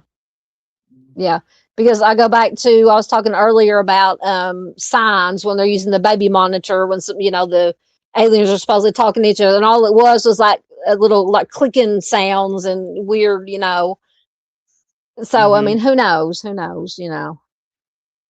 It's like you said. Mm. Would we even understand or know? Say if aliens were trying to communicate, like you said, would we even know? Would we understand? Would we know what that was? I know I wouldn't. I mean, but I'm not as smart apparently as these scientists or whatever that heard this signal that Mhm. caught their attention. You know. Right, and, and there was a paper behind it, and I guess you could try to understand but it's, and it brought up just a lot of debate and stuff like that. Hmm. Let's see.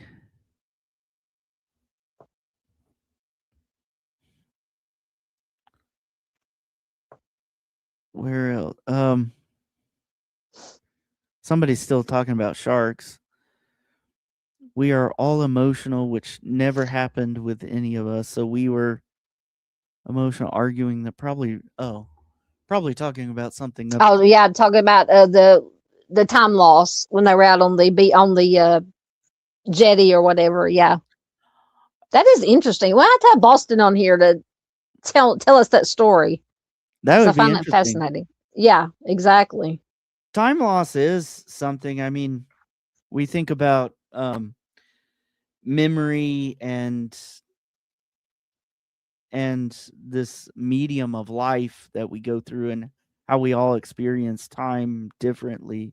Hmm. But also that legitimate time loss where memory blurs and becomes ambiguous. Hmm. Um, and um, I think about my own experience. The only time in my life where time loss seemed, because I'm very time conscious in a lot of ways. Hmm. But I fell off a van once Oh my goodness. and hit my head, and I don't Mm, remember the van. I don't remember.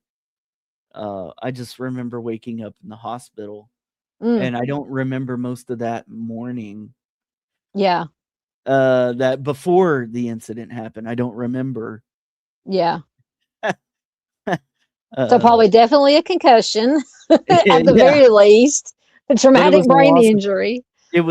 memory time in that whatever relationship that Yeah. memory has with time, and things are ambiguous in my head. Sometimes I think Mhm. I remember, but is that really a memory? And um, how do I get that time back? Or and you see in sci-fi moments of that, of repressed memory, for Yes. whether it's Mhm. Manchurian Candidate or Mhm. alien Mhm. involved repression Mhm. of high, you came across them in some meeting, and they don't want you to remember, or Mhm. um that you met, and yet they can't fully erase it. Yeah. Yeah. Yeah, talking about time, me here, God, it's probably been close to Christmas time because we were talking. Me and my mom were talking about, and my brother. I think it was echoes. I don't know if Daniel we were talking about it, but I had a memory of something that I thought we remembered all of us kids doing when it was snowing, because it was when the snowstorm hit here in Arkansas. And I had this memory, or I thought it was a real memory, but I wasn't.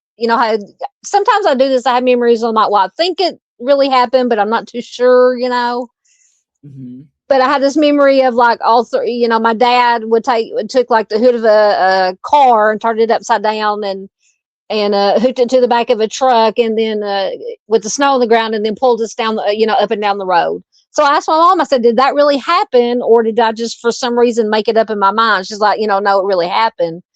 But that kind of thing, because I've done that before, and it just kind of freaks me out, because I'm like, did it really happen? Or did I make it up in my mind? And if I did just make it up in my mind, why would I make something up in my mind? It's just, yeah, it freaks me out a little bit.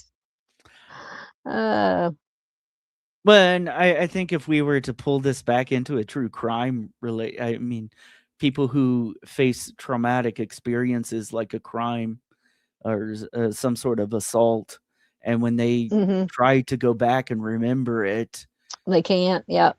well, and in some ways, your brain doesn't help you out in that respect, and then you're trying to piece together what happened to you, and then you're Exactly. going, was that a real memory? Was it, and Hey, then go Mino. through all that. Hmm. I I have was saying hi to Mino. Mino Dino is here. Hello, Mino Dino. Welcome. Awesome. Welcome in, Mino.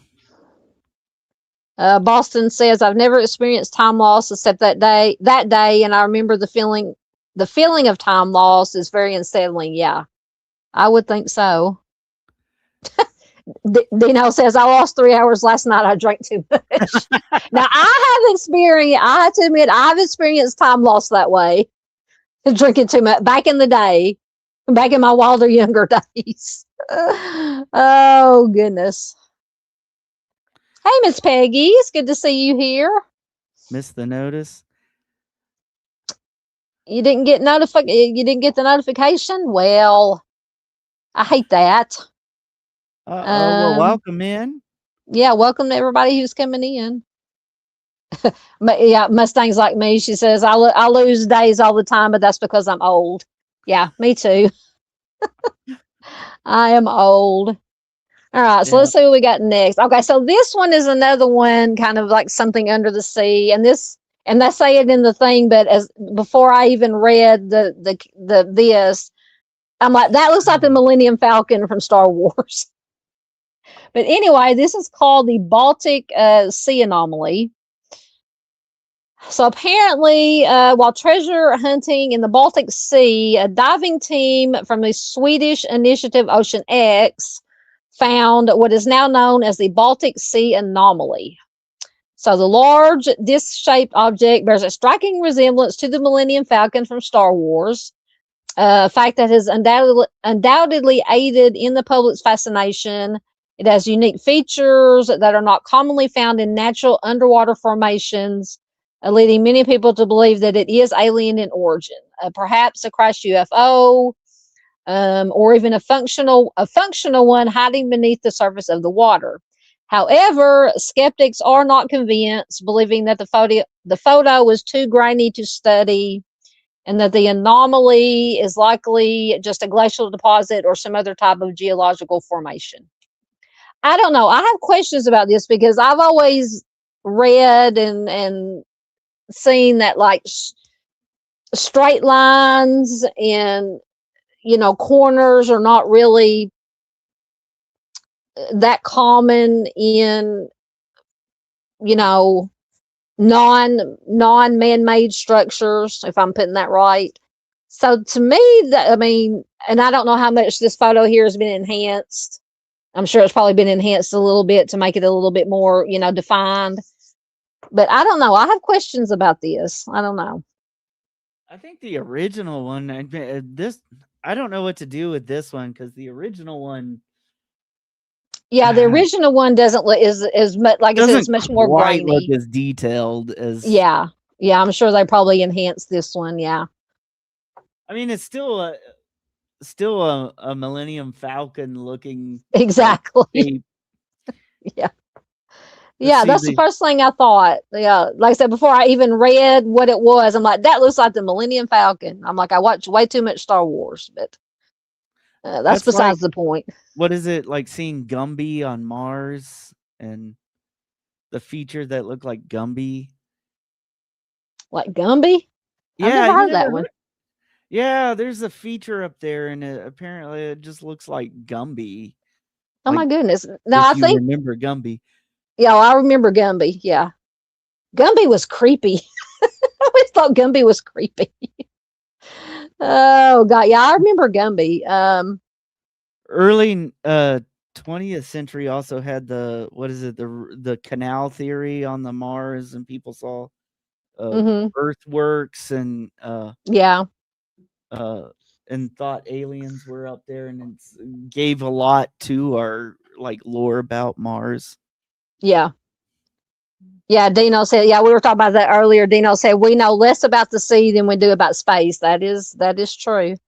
That is true. It just blows my mind that it's easier to get to space, to go to, around the moon and back, than it is to get, down into the ocean, down into depth in the ocean. It's just crazy.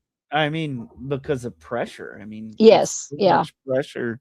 Look what happened to the, what was the name of the Titan? Yeah, the Titan Explorer that was going to go down to the Titanic wreck, and it imploded. Yeah. Mm-hmm.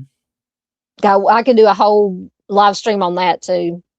That thing should have never gone down there, but that's just my opinion.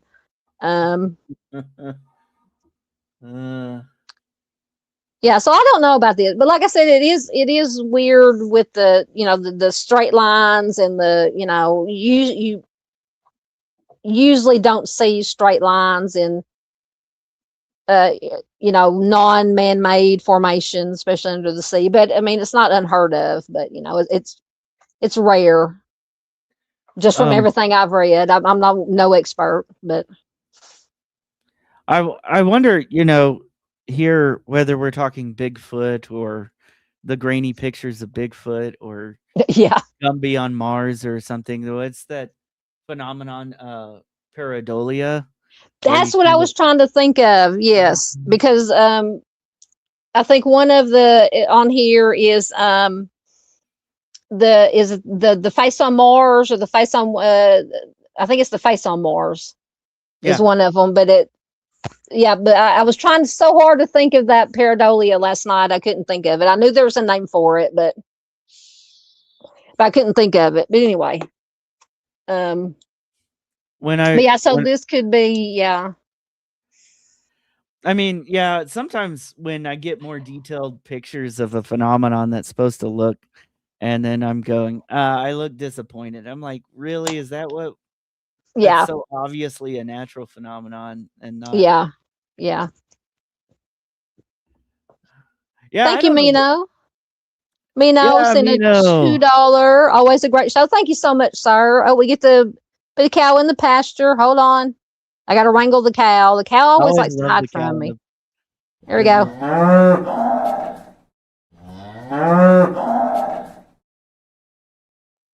Always love the cow in the pasture. I'm gonna have to get Yes, something like that. Thank you, Mino, for supporting Southern Gal. Always absolutely. awesome. Thank you so much. Yeah, Doodles and Grace says it kind of looks unnatural. I have to agree, but like I said, that if you look at the grainy version, it may not. Like I said, I'm sure this picture is. Let me see if I can find any other. Yeah, this one looks quite a. I mean, you see the kind of conical protrusion from there. Yeah. The original one, I just don't see that, and so I don't know where. I think I've seen this one before, but I'm not sure who did it and if it's been altered in some way. Okay, I found it. Let me see if it'll let me share my screen. Give me 1 second. 1 second.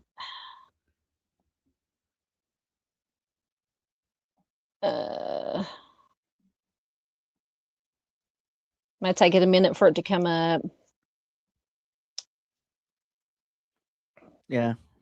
See this one right here. Yeah, see that's not as near as defined. See, to me that one looks more natural. That top one there, I don't know if you can see my cursor on there, but yeah, that one. Yeah, I see And it. there's some other ones, yeah.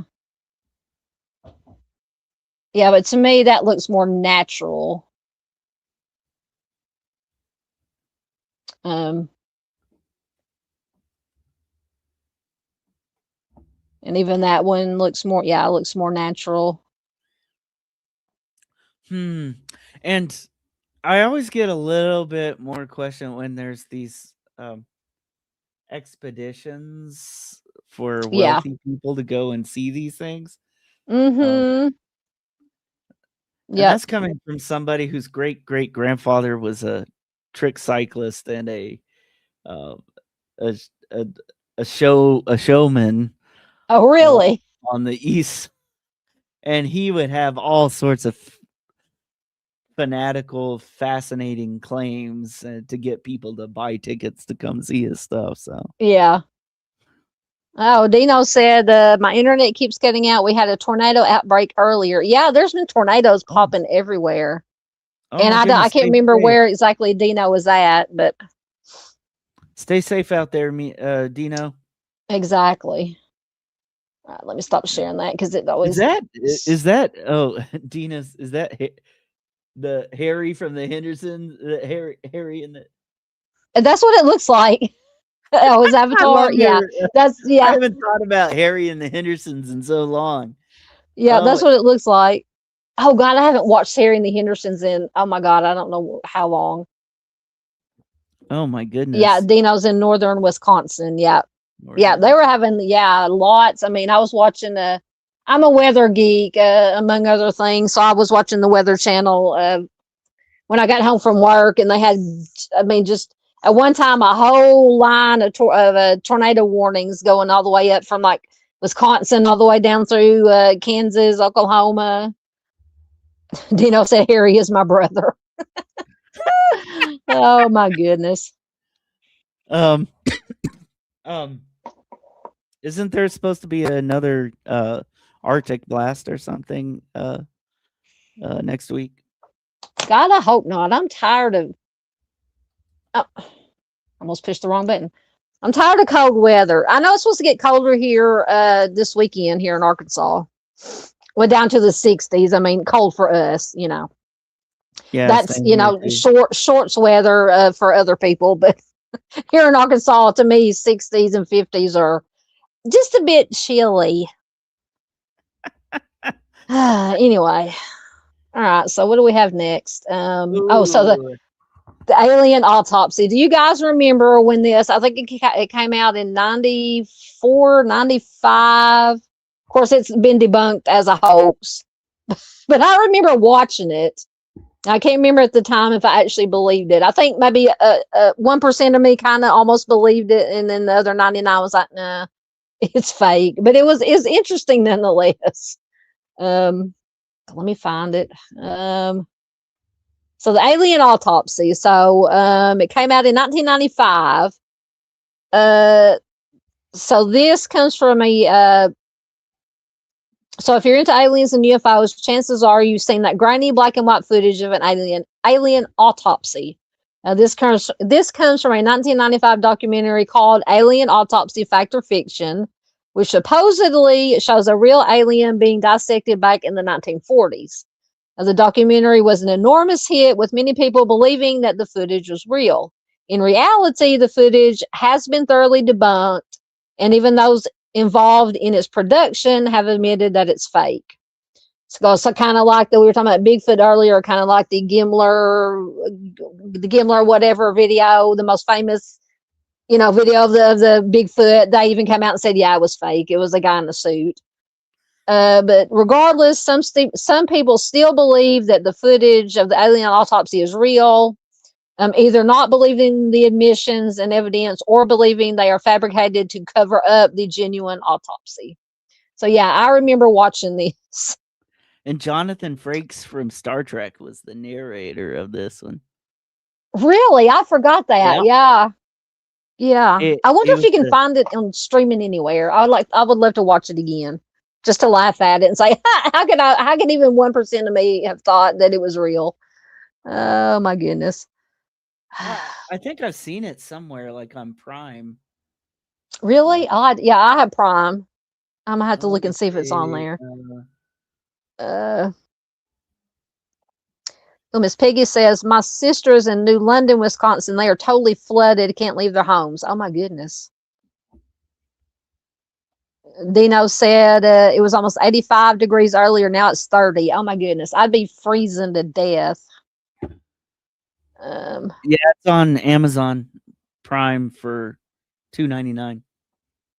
Oh, I don't know if I got $2.99. I'm broke. I had to go schlep some more groceries to watch it. Oh, Dino said, did you snap a picture of me last night passed out? Is that what you look like passed out, Dino? Oh, goodness. See, and it's just like when, shoot. Oh God, talking about memory. Blair Witch Project, when it came out, they had the fake website before it came out and touting it as it's a real, which I didn't believe it was real. But I don't know. But once again, there's like that 1% of me. But that's one movie that still, and I love horror movies, and I've watched a million horror movies. I watched the Blair Witch Project a million times, and the Blair Witch Project is still one movie that still just creeps me out every time I watch it. Anyway, but yeah, it was touted as being, real documentary, I mean, what do you do with like these types of entertainment that do such things, like even what happened with Orson Welles? Yeah, War of the Worlds. Yep. Yeah. I know. I mean, people, yeah, because that was back in because they did that over the radio, obviously. But yeah, it's just pandemonium. And I think there are still some people that believe the Blair Witch Project is real, even though they've done many sequels. All the sequels were, in my opinion, stupid, but yeah, just it's crazy. Yeah, Doodles and Gray says horror movies are fun. Oh yeah, I love horror movies. Love horror movies. Oh, thank you, Josh. Josh contributed $5 to my alien autopsy fund. I appreciate that. Hold on.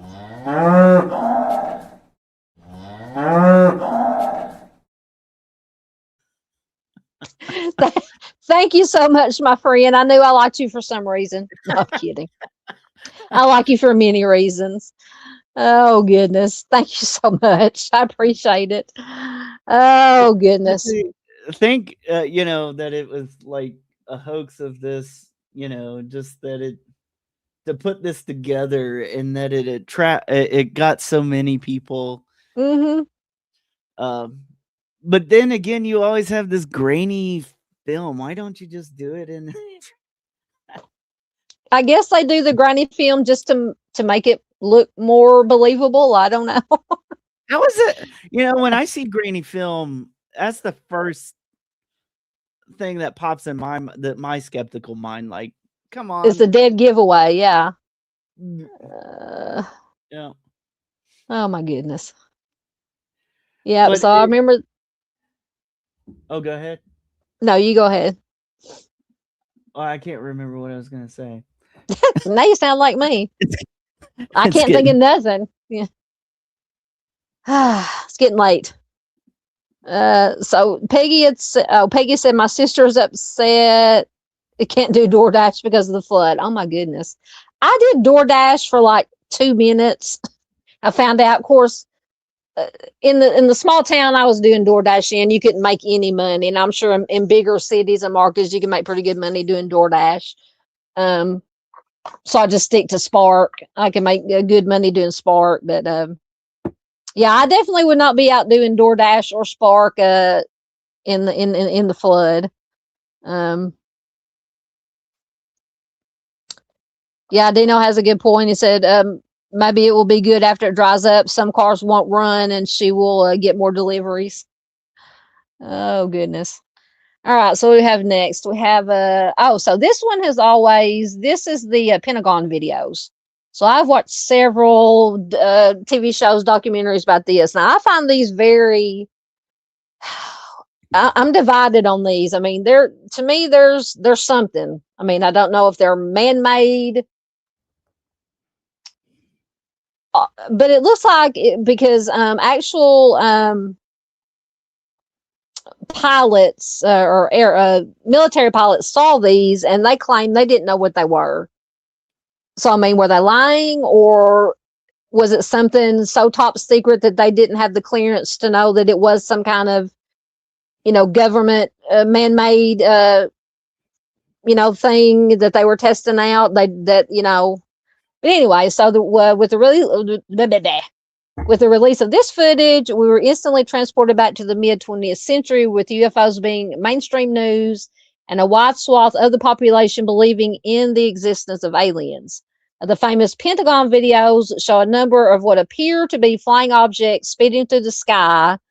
For many, this is as good as an official admittance and is likely the closest that the public will get. Aliens are here, the government knows about them, and they even have footage to back it up. Of course, this still remains a conspiracy theory, as many people have explained away of the phenomena as faulty instruments, drones, atmospheric effects, and optical illusions. All the usual stuff they say. Air balloon or weather balloons. It's weather balloons. But no, it's I amazing. watched. Oh, go ahead. No, you go ahead. It really is amazing to go through the sanitized version of the Project Blue Book files and go through what they call attic reports. And those attic reports, there's just full one after another, where they'll get witness statements. They'll get witness statements from pilots and things like that. And then at the end, conclusion, either unidentified or object appeared to be weather balloon or just an X weather balloon. Weather balloon over and over again. Weather balloon. When you read the narratives, it's just unlikely that it was even the professional narratives from aviators. Okay, that's not a weather balloon. Yeah. Yeah,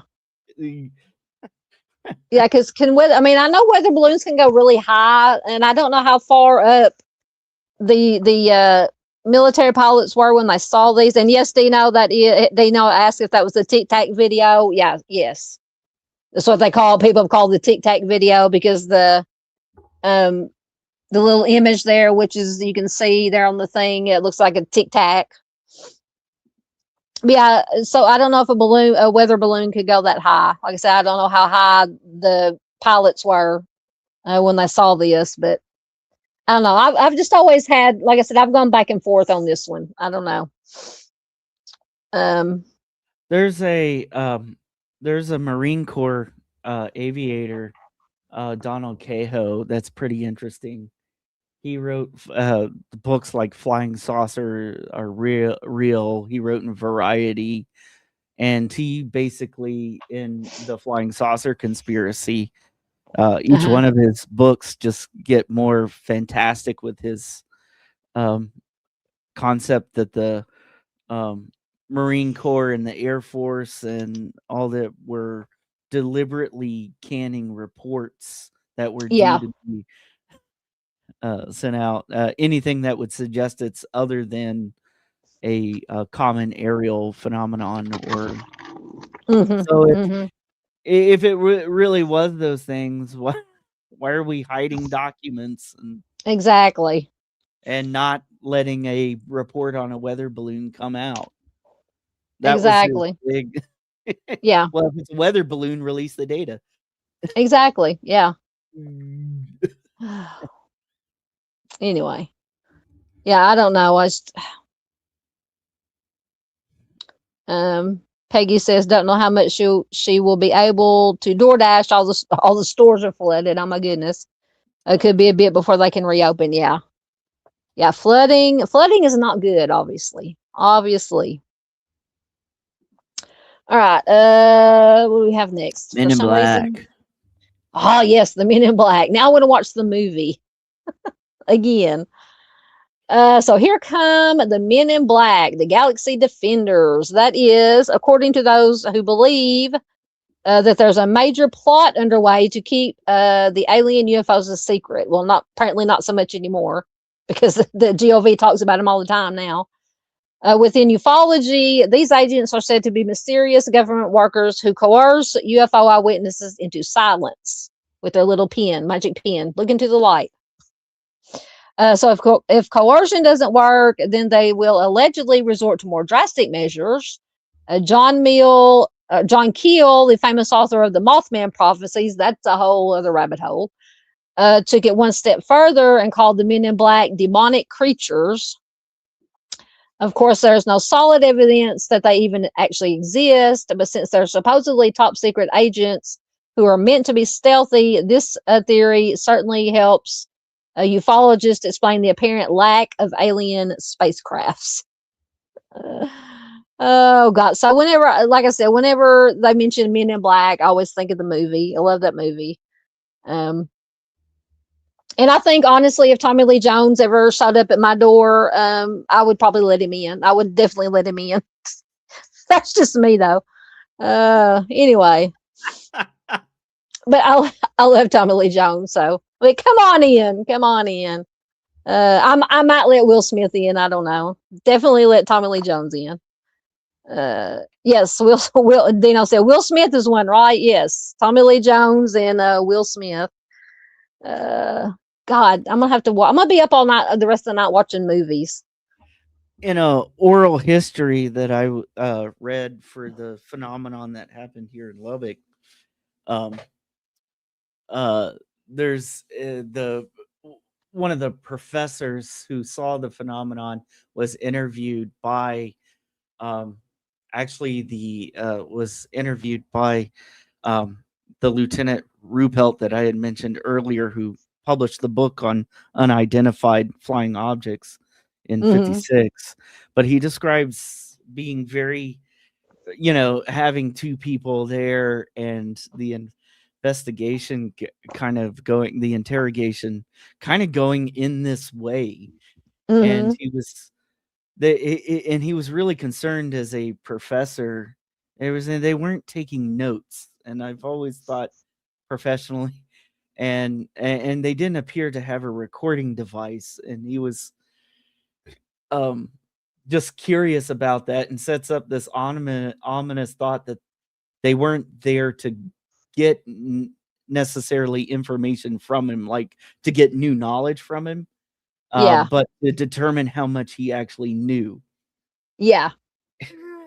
To see if he needed to be disappeared. Yeah. He kind of describes this ominous scene of being put in there.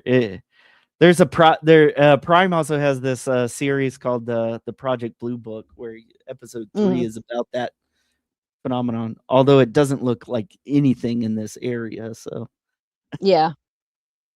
Yeah, because you would think if, like you said, somebody that's coming to supposedly interview you about whatever, they're going to at least take notes, record it, do whatever. But yeah, I would be kind of suspicious, a lot suspicious if they weren't taking notes, if I didn't see any recording devices or anything, I'd be like, well, okay.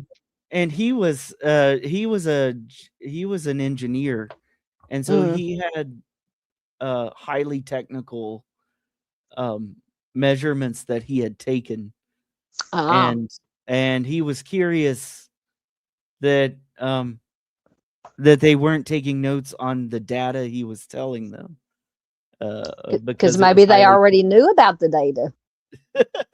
And like you said, they were trying to see what he knew, how much he knew.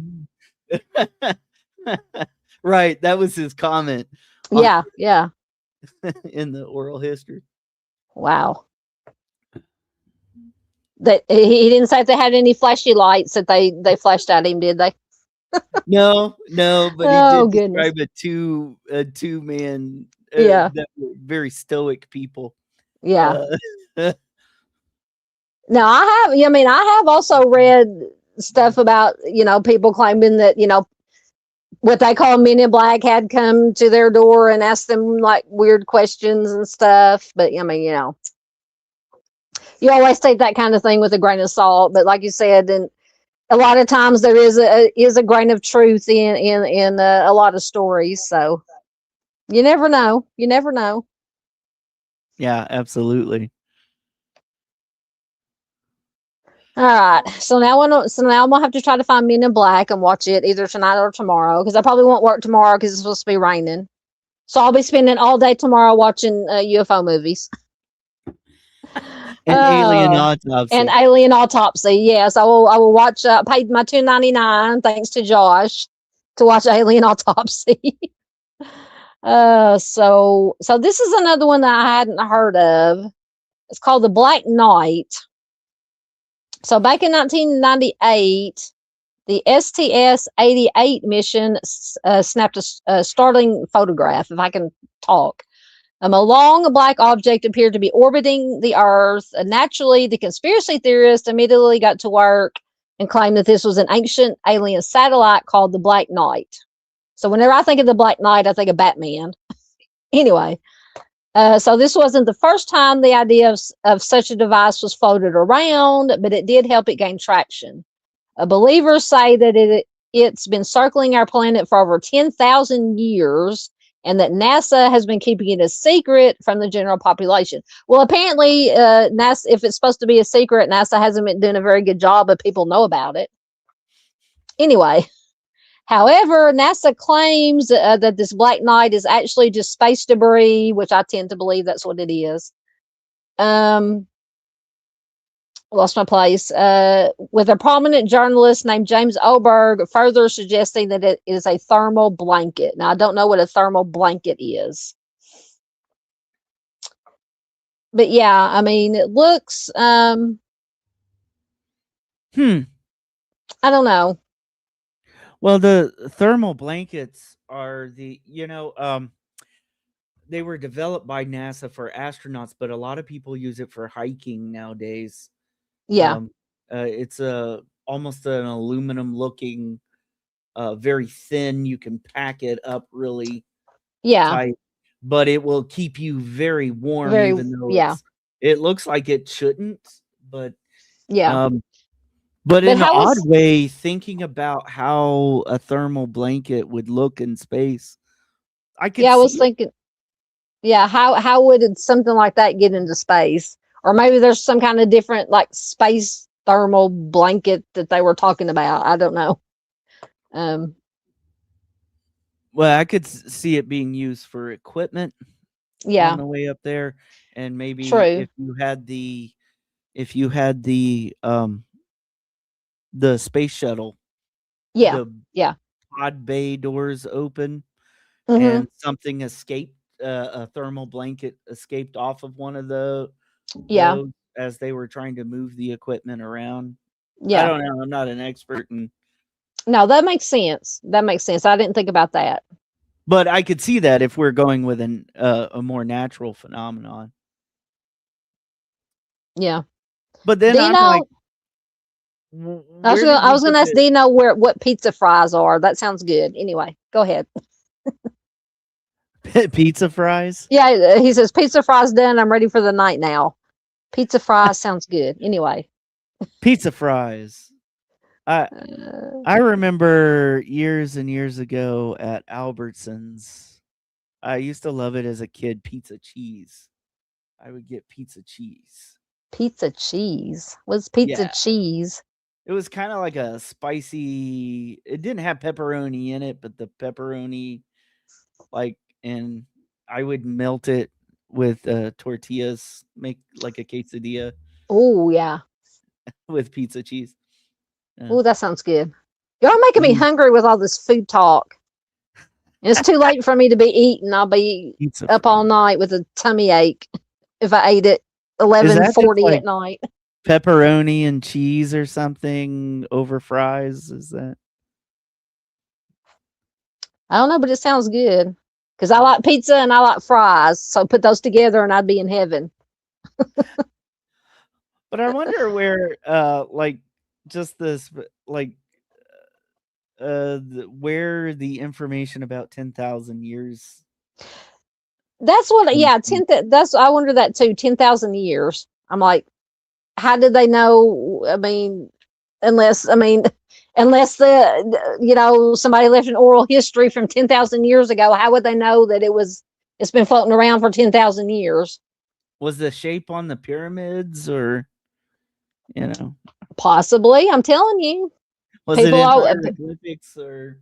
yeah. It's a weather balloon. Well, of course it's a weather balloon. It's a weather balloon. So Dino says pizza fries are just pizza crust with cheese and garlic butter, marinara sauce or ranch. Oh my God. I want them. FedEx me some, Dino. Anyway. That just sounds like pizza bread. Yeah. Yeah, like cheese sticks. We call them cheese bread. sticks. Cheesy bread, cheesy sticks, yeah. Yeah. They looked up the serial numbers to date serial numbers to date it. Yeah. Look at the VIN number on that baby. look at the VIN number on that bad boy and see when get an ID on it, see who owns it. See who it's registered to. Oh my goodness. Mr. Flintstone. Yeah. Fred Flintstone, yeah. Or the Jetsons, something left over from the Jetsons. Okay, so the NASA catalog number for the Black Knight is 025570 if you look in NARA. All right, somebody look that up. Oh, and it burned up. It floated. It burned up, so it's not existent anymore. Yeah, it burned up. Well, hell. Excuse my language. So when did it burn up? As it was falling. I mean, a few days later from the picture. Huh. I mean, you have to enter the Earth's atmosphere at a certain angle or you will be. Yeah. Yeah, you will turn into a crispy critter. You'll be pizza fries. Yeah. You'll be pizza fries. Yeah. Goodness gracious. So, well, sorry, I didn't mean to harp on Dino's culinary skills. Oh no, Pete. No, I think me and Dino probably have about the same amount of culinary skills. I've never been a good cook. Is that why the other night kind of frightened me? I thought it was like the microwave spaghetti or something like that. I'm not sure if I've ever done that. No, it was like now I will like homemade spaghetti. I will reheat it, for leftovers, reheat it in the oven. But no, this was like one of those Hormel completes little thing. You just put it in there for a minute, and it's not near as good as the homemade spaghetti, but I mean it'll do in a pinch. But yeah, it wasn't the best thing. And now usually the Hormel completes are pretty good, but now the spaghetti and meatballs, they did leave a little something to be desired. So I probably won't be having those again. Now they do a good one that's like a fettuccine Alfredo. It's really good, really good. Dino says he can make a mean TV dinner. Me too. Anything that I can cook in the microwave, I'm a genius. I can do that. Oh goodness. Apparently, apparently Jerry Ross, an astronaut, said that one of the thermal covers got away from him during a spacewalk. Oh, really? And that the object is apparently that. Oh, okay. But it has since burned up. Yeah. Ooh, Oh, I'm out of there's drink. the one on space.com is a far more detailed. Oh, the geological region is pretty cool. Did you find a different? It's on a different orientation. Let me see if I can find a different picture. Oh, if I can spell. I can't type tonight. Interesting. What is that over the Sahara Desert or something? Or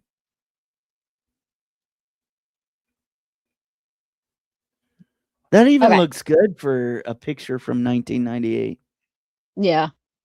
Hold on one second. Yeah.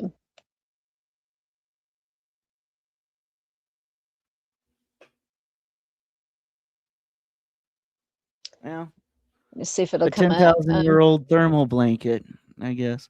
I still want to know how they know it's 10,000 years old. Yeah, I wonder here's where some more pictures of it. Huh? That's where I wondered where, the first thing that got me is where'd you come up with the number 10,000? Exactly.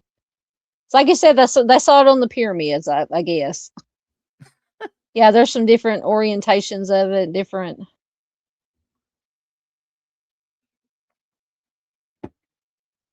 Yeah, it does kind of look like a blanket.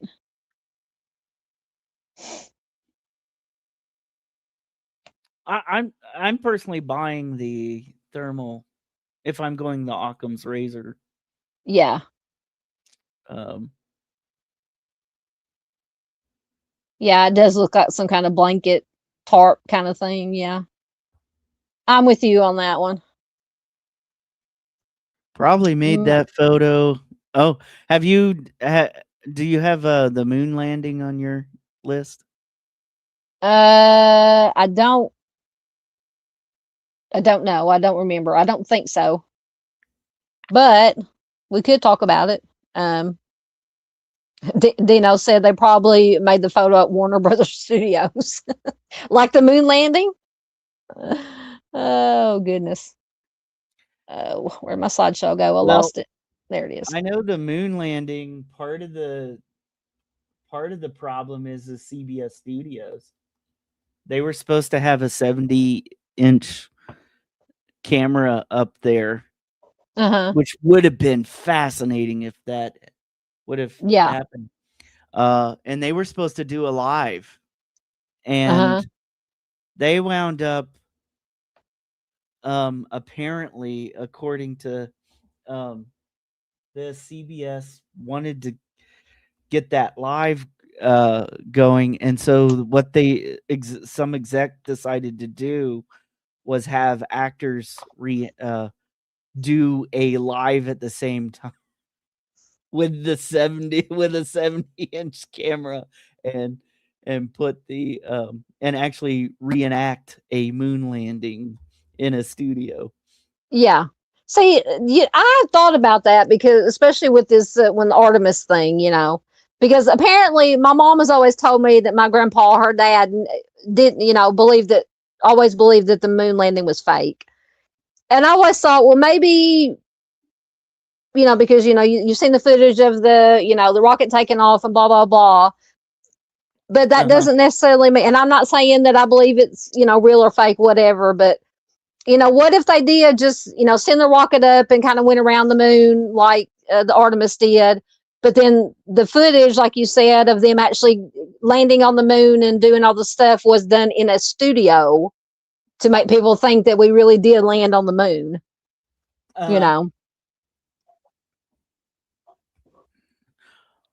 Well, and I don't know, there was a space race going on at that time. Yeah. And the motivation is definitely there. Exactly. So that's what I was thinking, because, the USA wanted to be the first to do it, and the other countries were apparently getting ahead of us. And I was thinking, well, maybe they did really, send, like I said, send the rocket up, but just did fake the actual part of landing on the moon, who knows? But yeah, apparently there was a CBS special where they paid actors wow to reenact mm-hmm. the moon landing. And so some of that footage gets mixed in with the actual moon landing. Yeah, CBS couldn't make their 70 did I say 70 millimeter camera to work. And that's where the conspiracy apparently comes from, if you buy that. Yeah. Interesting. No, see, I'd never heard that about the CBS wanting to do the reenactment or doing the reenactment. Interesting. Learn something new every day. Yeah, it's kind of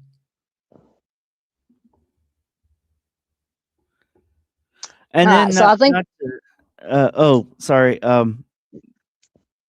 There's also, that NASA didn't keep all the footage.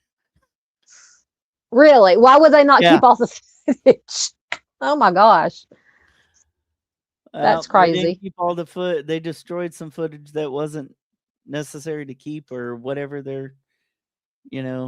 They kind of back in, what was it, 2010, they admitted that they had erased. Why would you? I mean, if we did something so historic as landing on the moon, why would you? I mean, you would keep everything. You would keep everything. Why would you destroy? Unless if you go down the conspiracy route and some of the footage shows something that they didn't want us to see, like aliens on the moon or something, that is just crazy that they would destroy any kind of footage of the moon landing. It's crazy. Well, apparently some of the footage, some of the footage is just setting up the camera. There's not much to be seen. There's ones where it's just not filming correctly. It's out of focus, and and so some of the film just gets cut and erased and thrown away, supposedly. Yeah. I mean, I could see maybe cutting it and not showing it, but I mean, keep it somewhere, keep it stored somewhere. I mean, at the very least. But I mean, what do I know? I'm just a conspiracy theorist. I'm just a normal person here. Oh my goodness. But it's the GOV for you. I don't understand a lot of things that they do, but that's for another night. All right, so next, I don't even know what number we're on now. I can't see. Oh goodness, I got to go back to the Anunnaki. Now I have looked, or once again watched some stuff about the Anunnaki. Let me get down to Chariots of the Gods. Yes. So the Anunnaki, so famous conspiracy theorist Eric von Daniken released his seminal book, Chariot of the Gods, in 1968. So in it, he posited posited that most world religions were created after humans were visited by ancient alien astronauts. The book was very popular, but largely discredited by academia. Still, the theory was continued by Zechariah Sitchin, who claimed that the Anunnaki deities came to Earth from a planet supposedly called Nibiru. I don't know if I'm pronouncing that right. I always want to say Naboo, like in Star Wars, in that where Padme was from, Naboo. Anyway, Naboo, yeah. So he claimed that it was from this planet called Nibiru, created modern humans and forced them to mine gold. Plus, they allegedly showed us agriculture and constructed the Great Pyramids of Egypt. So, see, aliens built the pyramids. So, David Icke also apparently claims that the Anunnaki are the evil force. His famous Wait, let me start over. David Icke also apparently claims that the Anunnaki are the evil force. His famous conspiracy theory, which essentially calls politicians reptiles in disguise, hinges on. So we're back to the lizard people. So that is the Anunnaki. So I've read. So Mustang says she's heard of the Anunnaki. And I've read some interesting theories that like back in the ancient days, that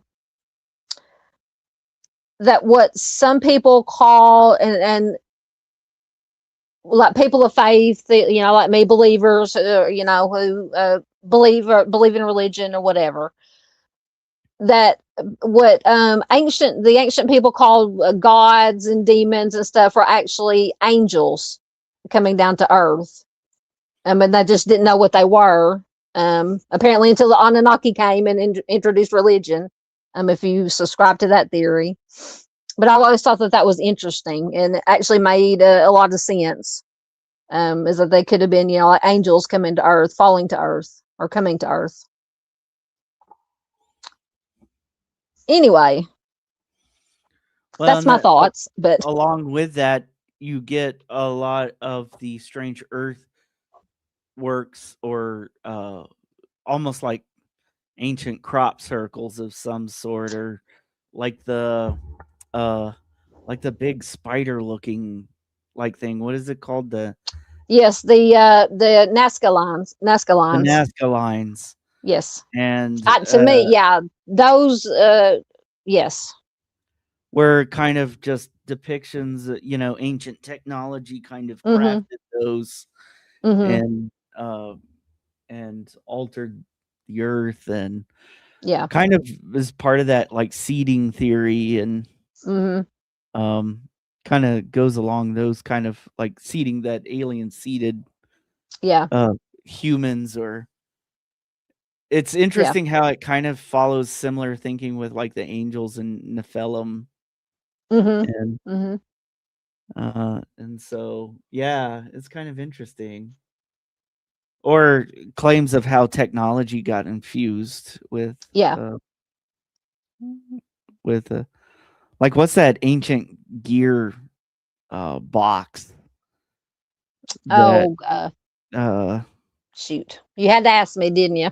Yeah, and I'm sitting here thinking myself, sometimes that's connected, that may have been alien, alien made. And so I don't know, it's kind of an interesting idea. I find it. Or would there be a central theme to the religions if it was seeded by astronauts from outer space? And what would be the incentive? That's the question. Because there are so many. Well, there are, obviously many different religions, but a lot of what is my phone doing? Hold on, am I still there? Uh-oh. Don, you went kind of stretched out and uh-oh. We're having our own alien experience here. Did we lose Don? Am I still here?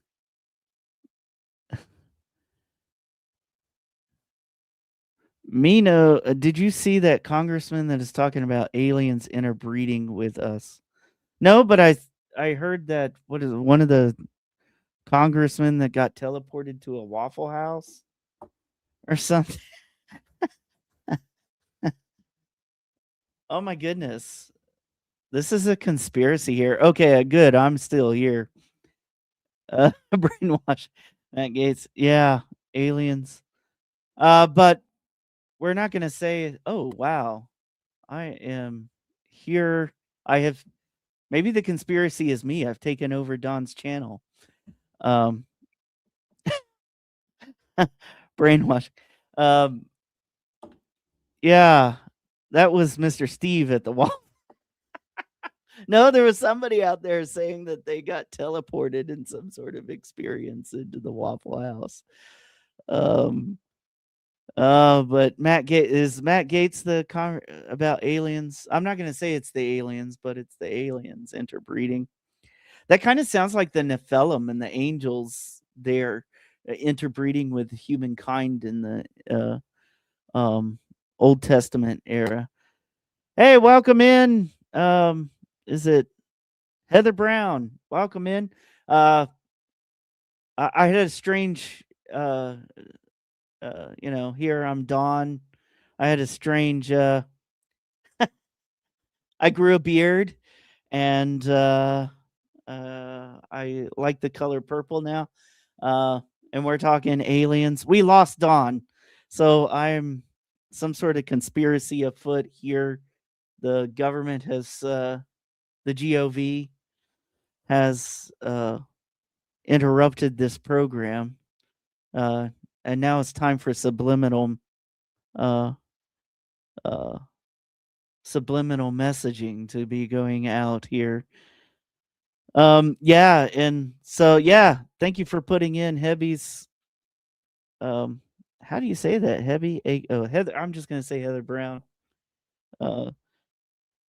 Anyway, yeah, it's kind of crazy that that you would have stories like this and seedings and influence into the human story. Like we want connection to these ancient things and explaining our origins or different periods of humankind. I can't control anything on the screen here. It's kind of interesting. Are you talking about the Mustang, the lines that are sus, the Nazca lines?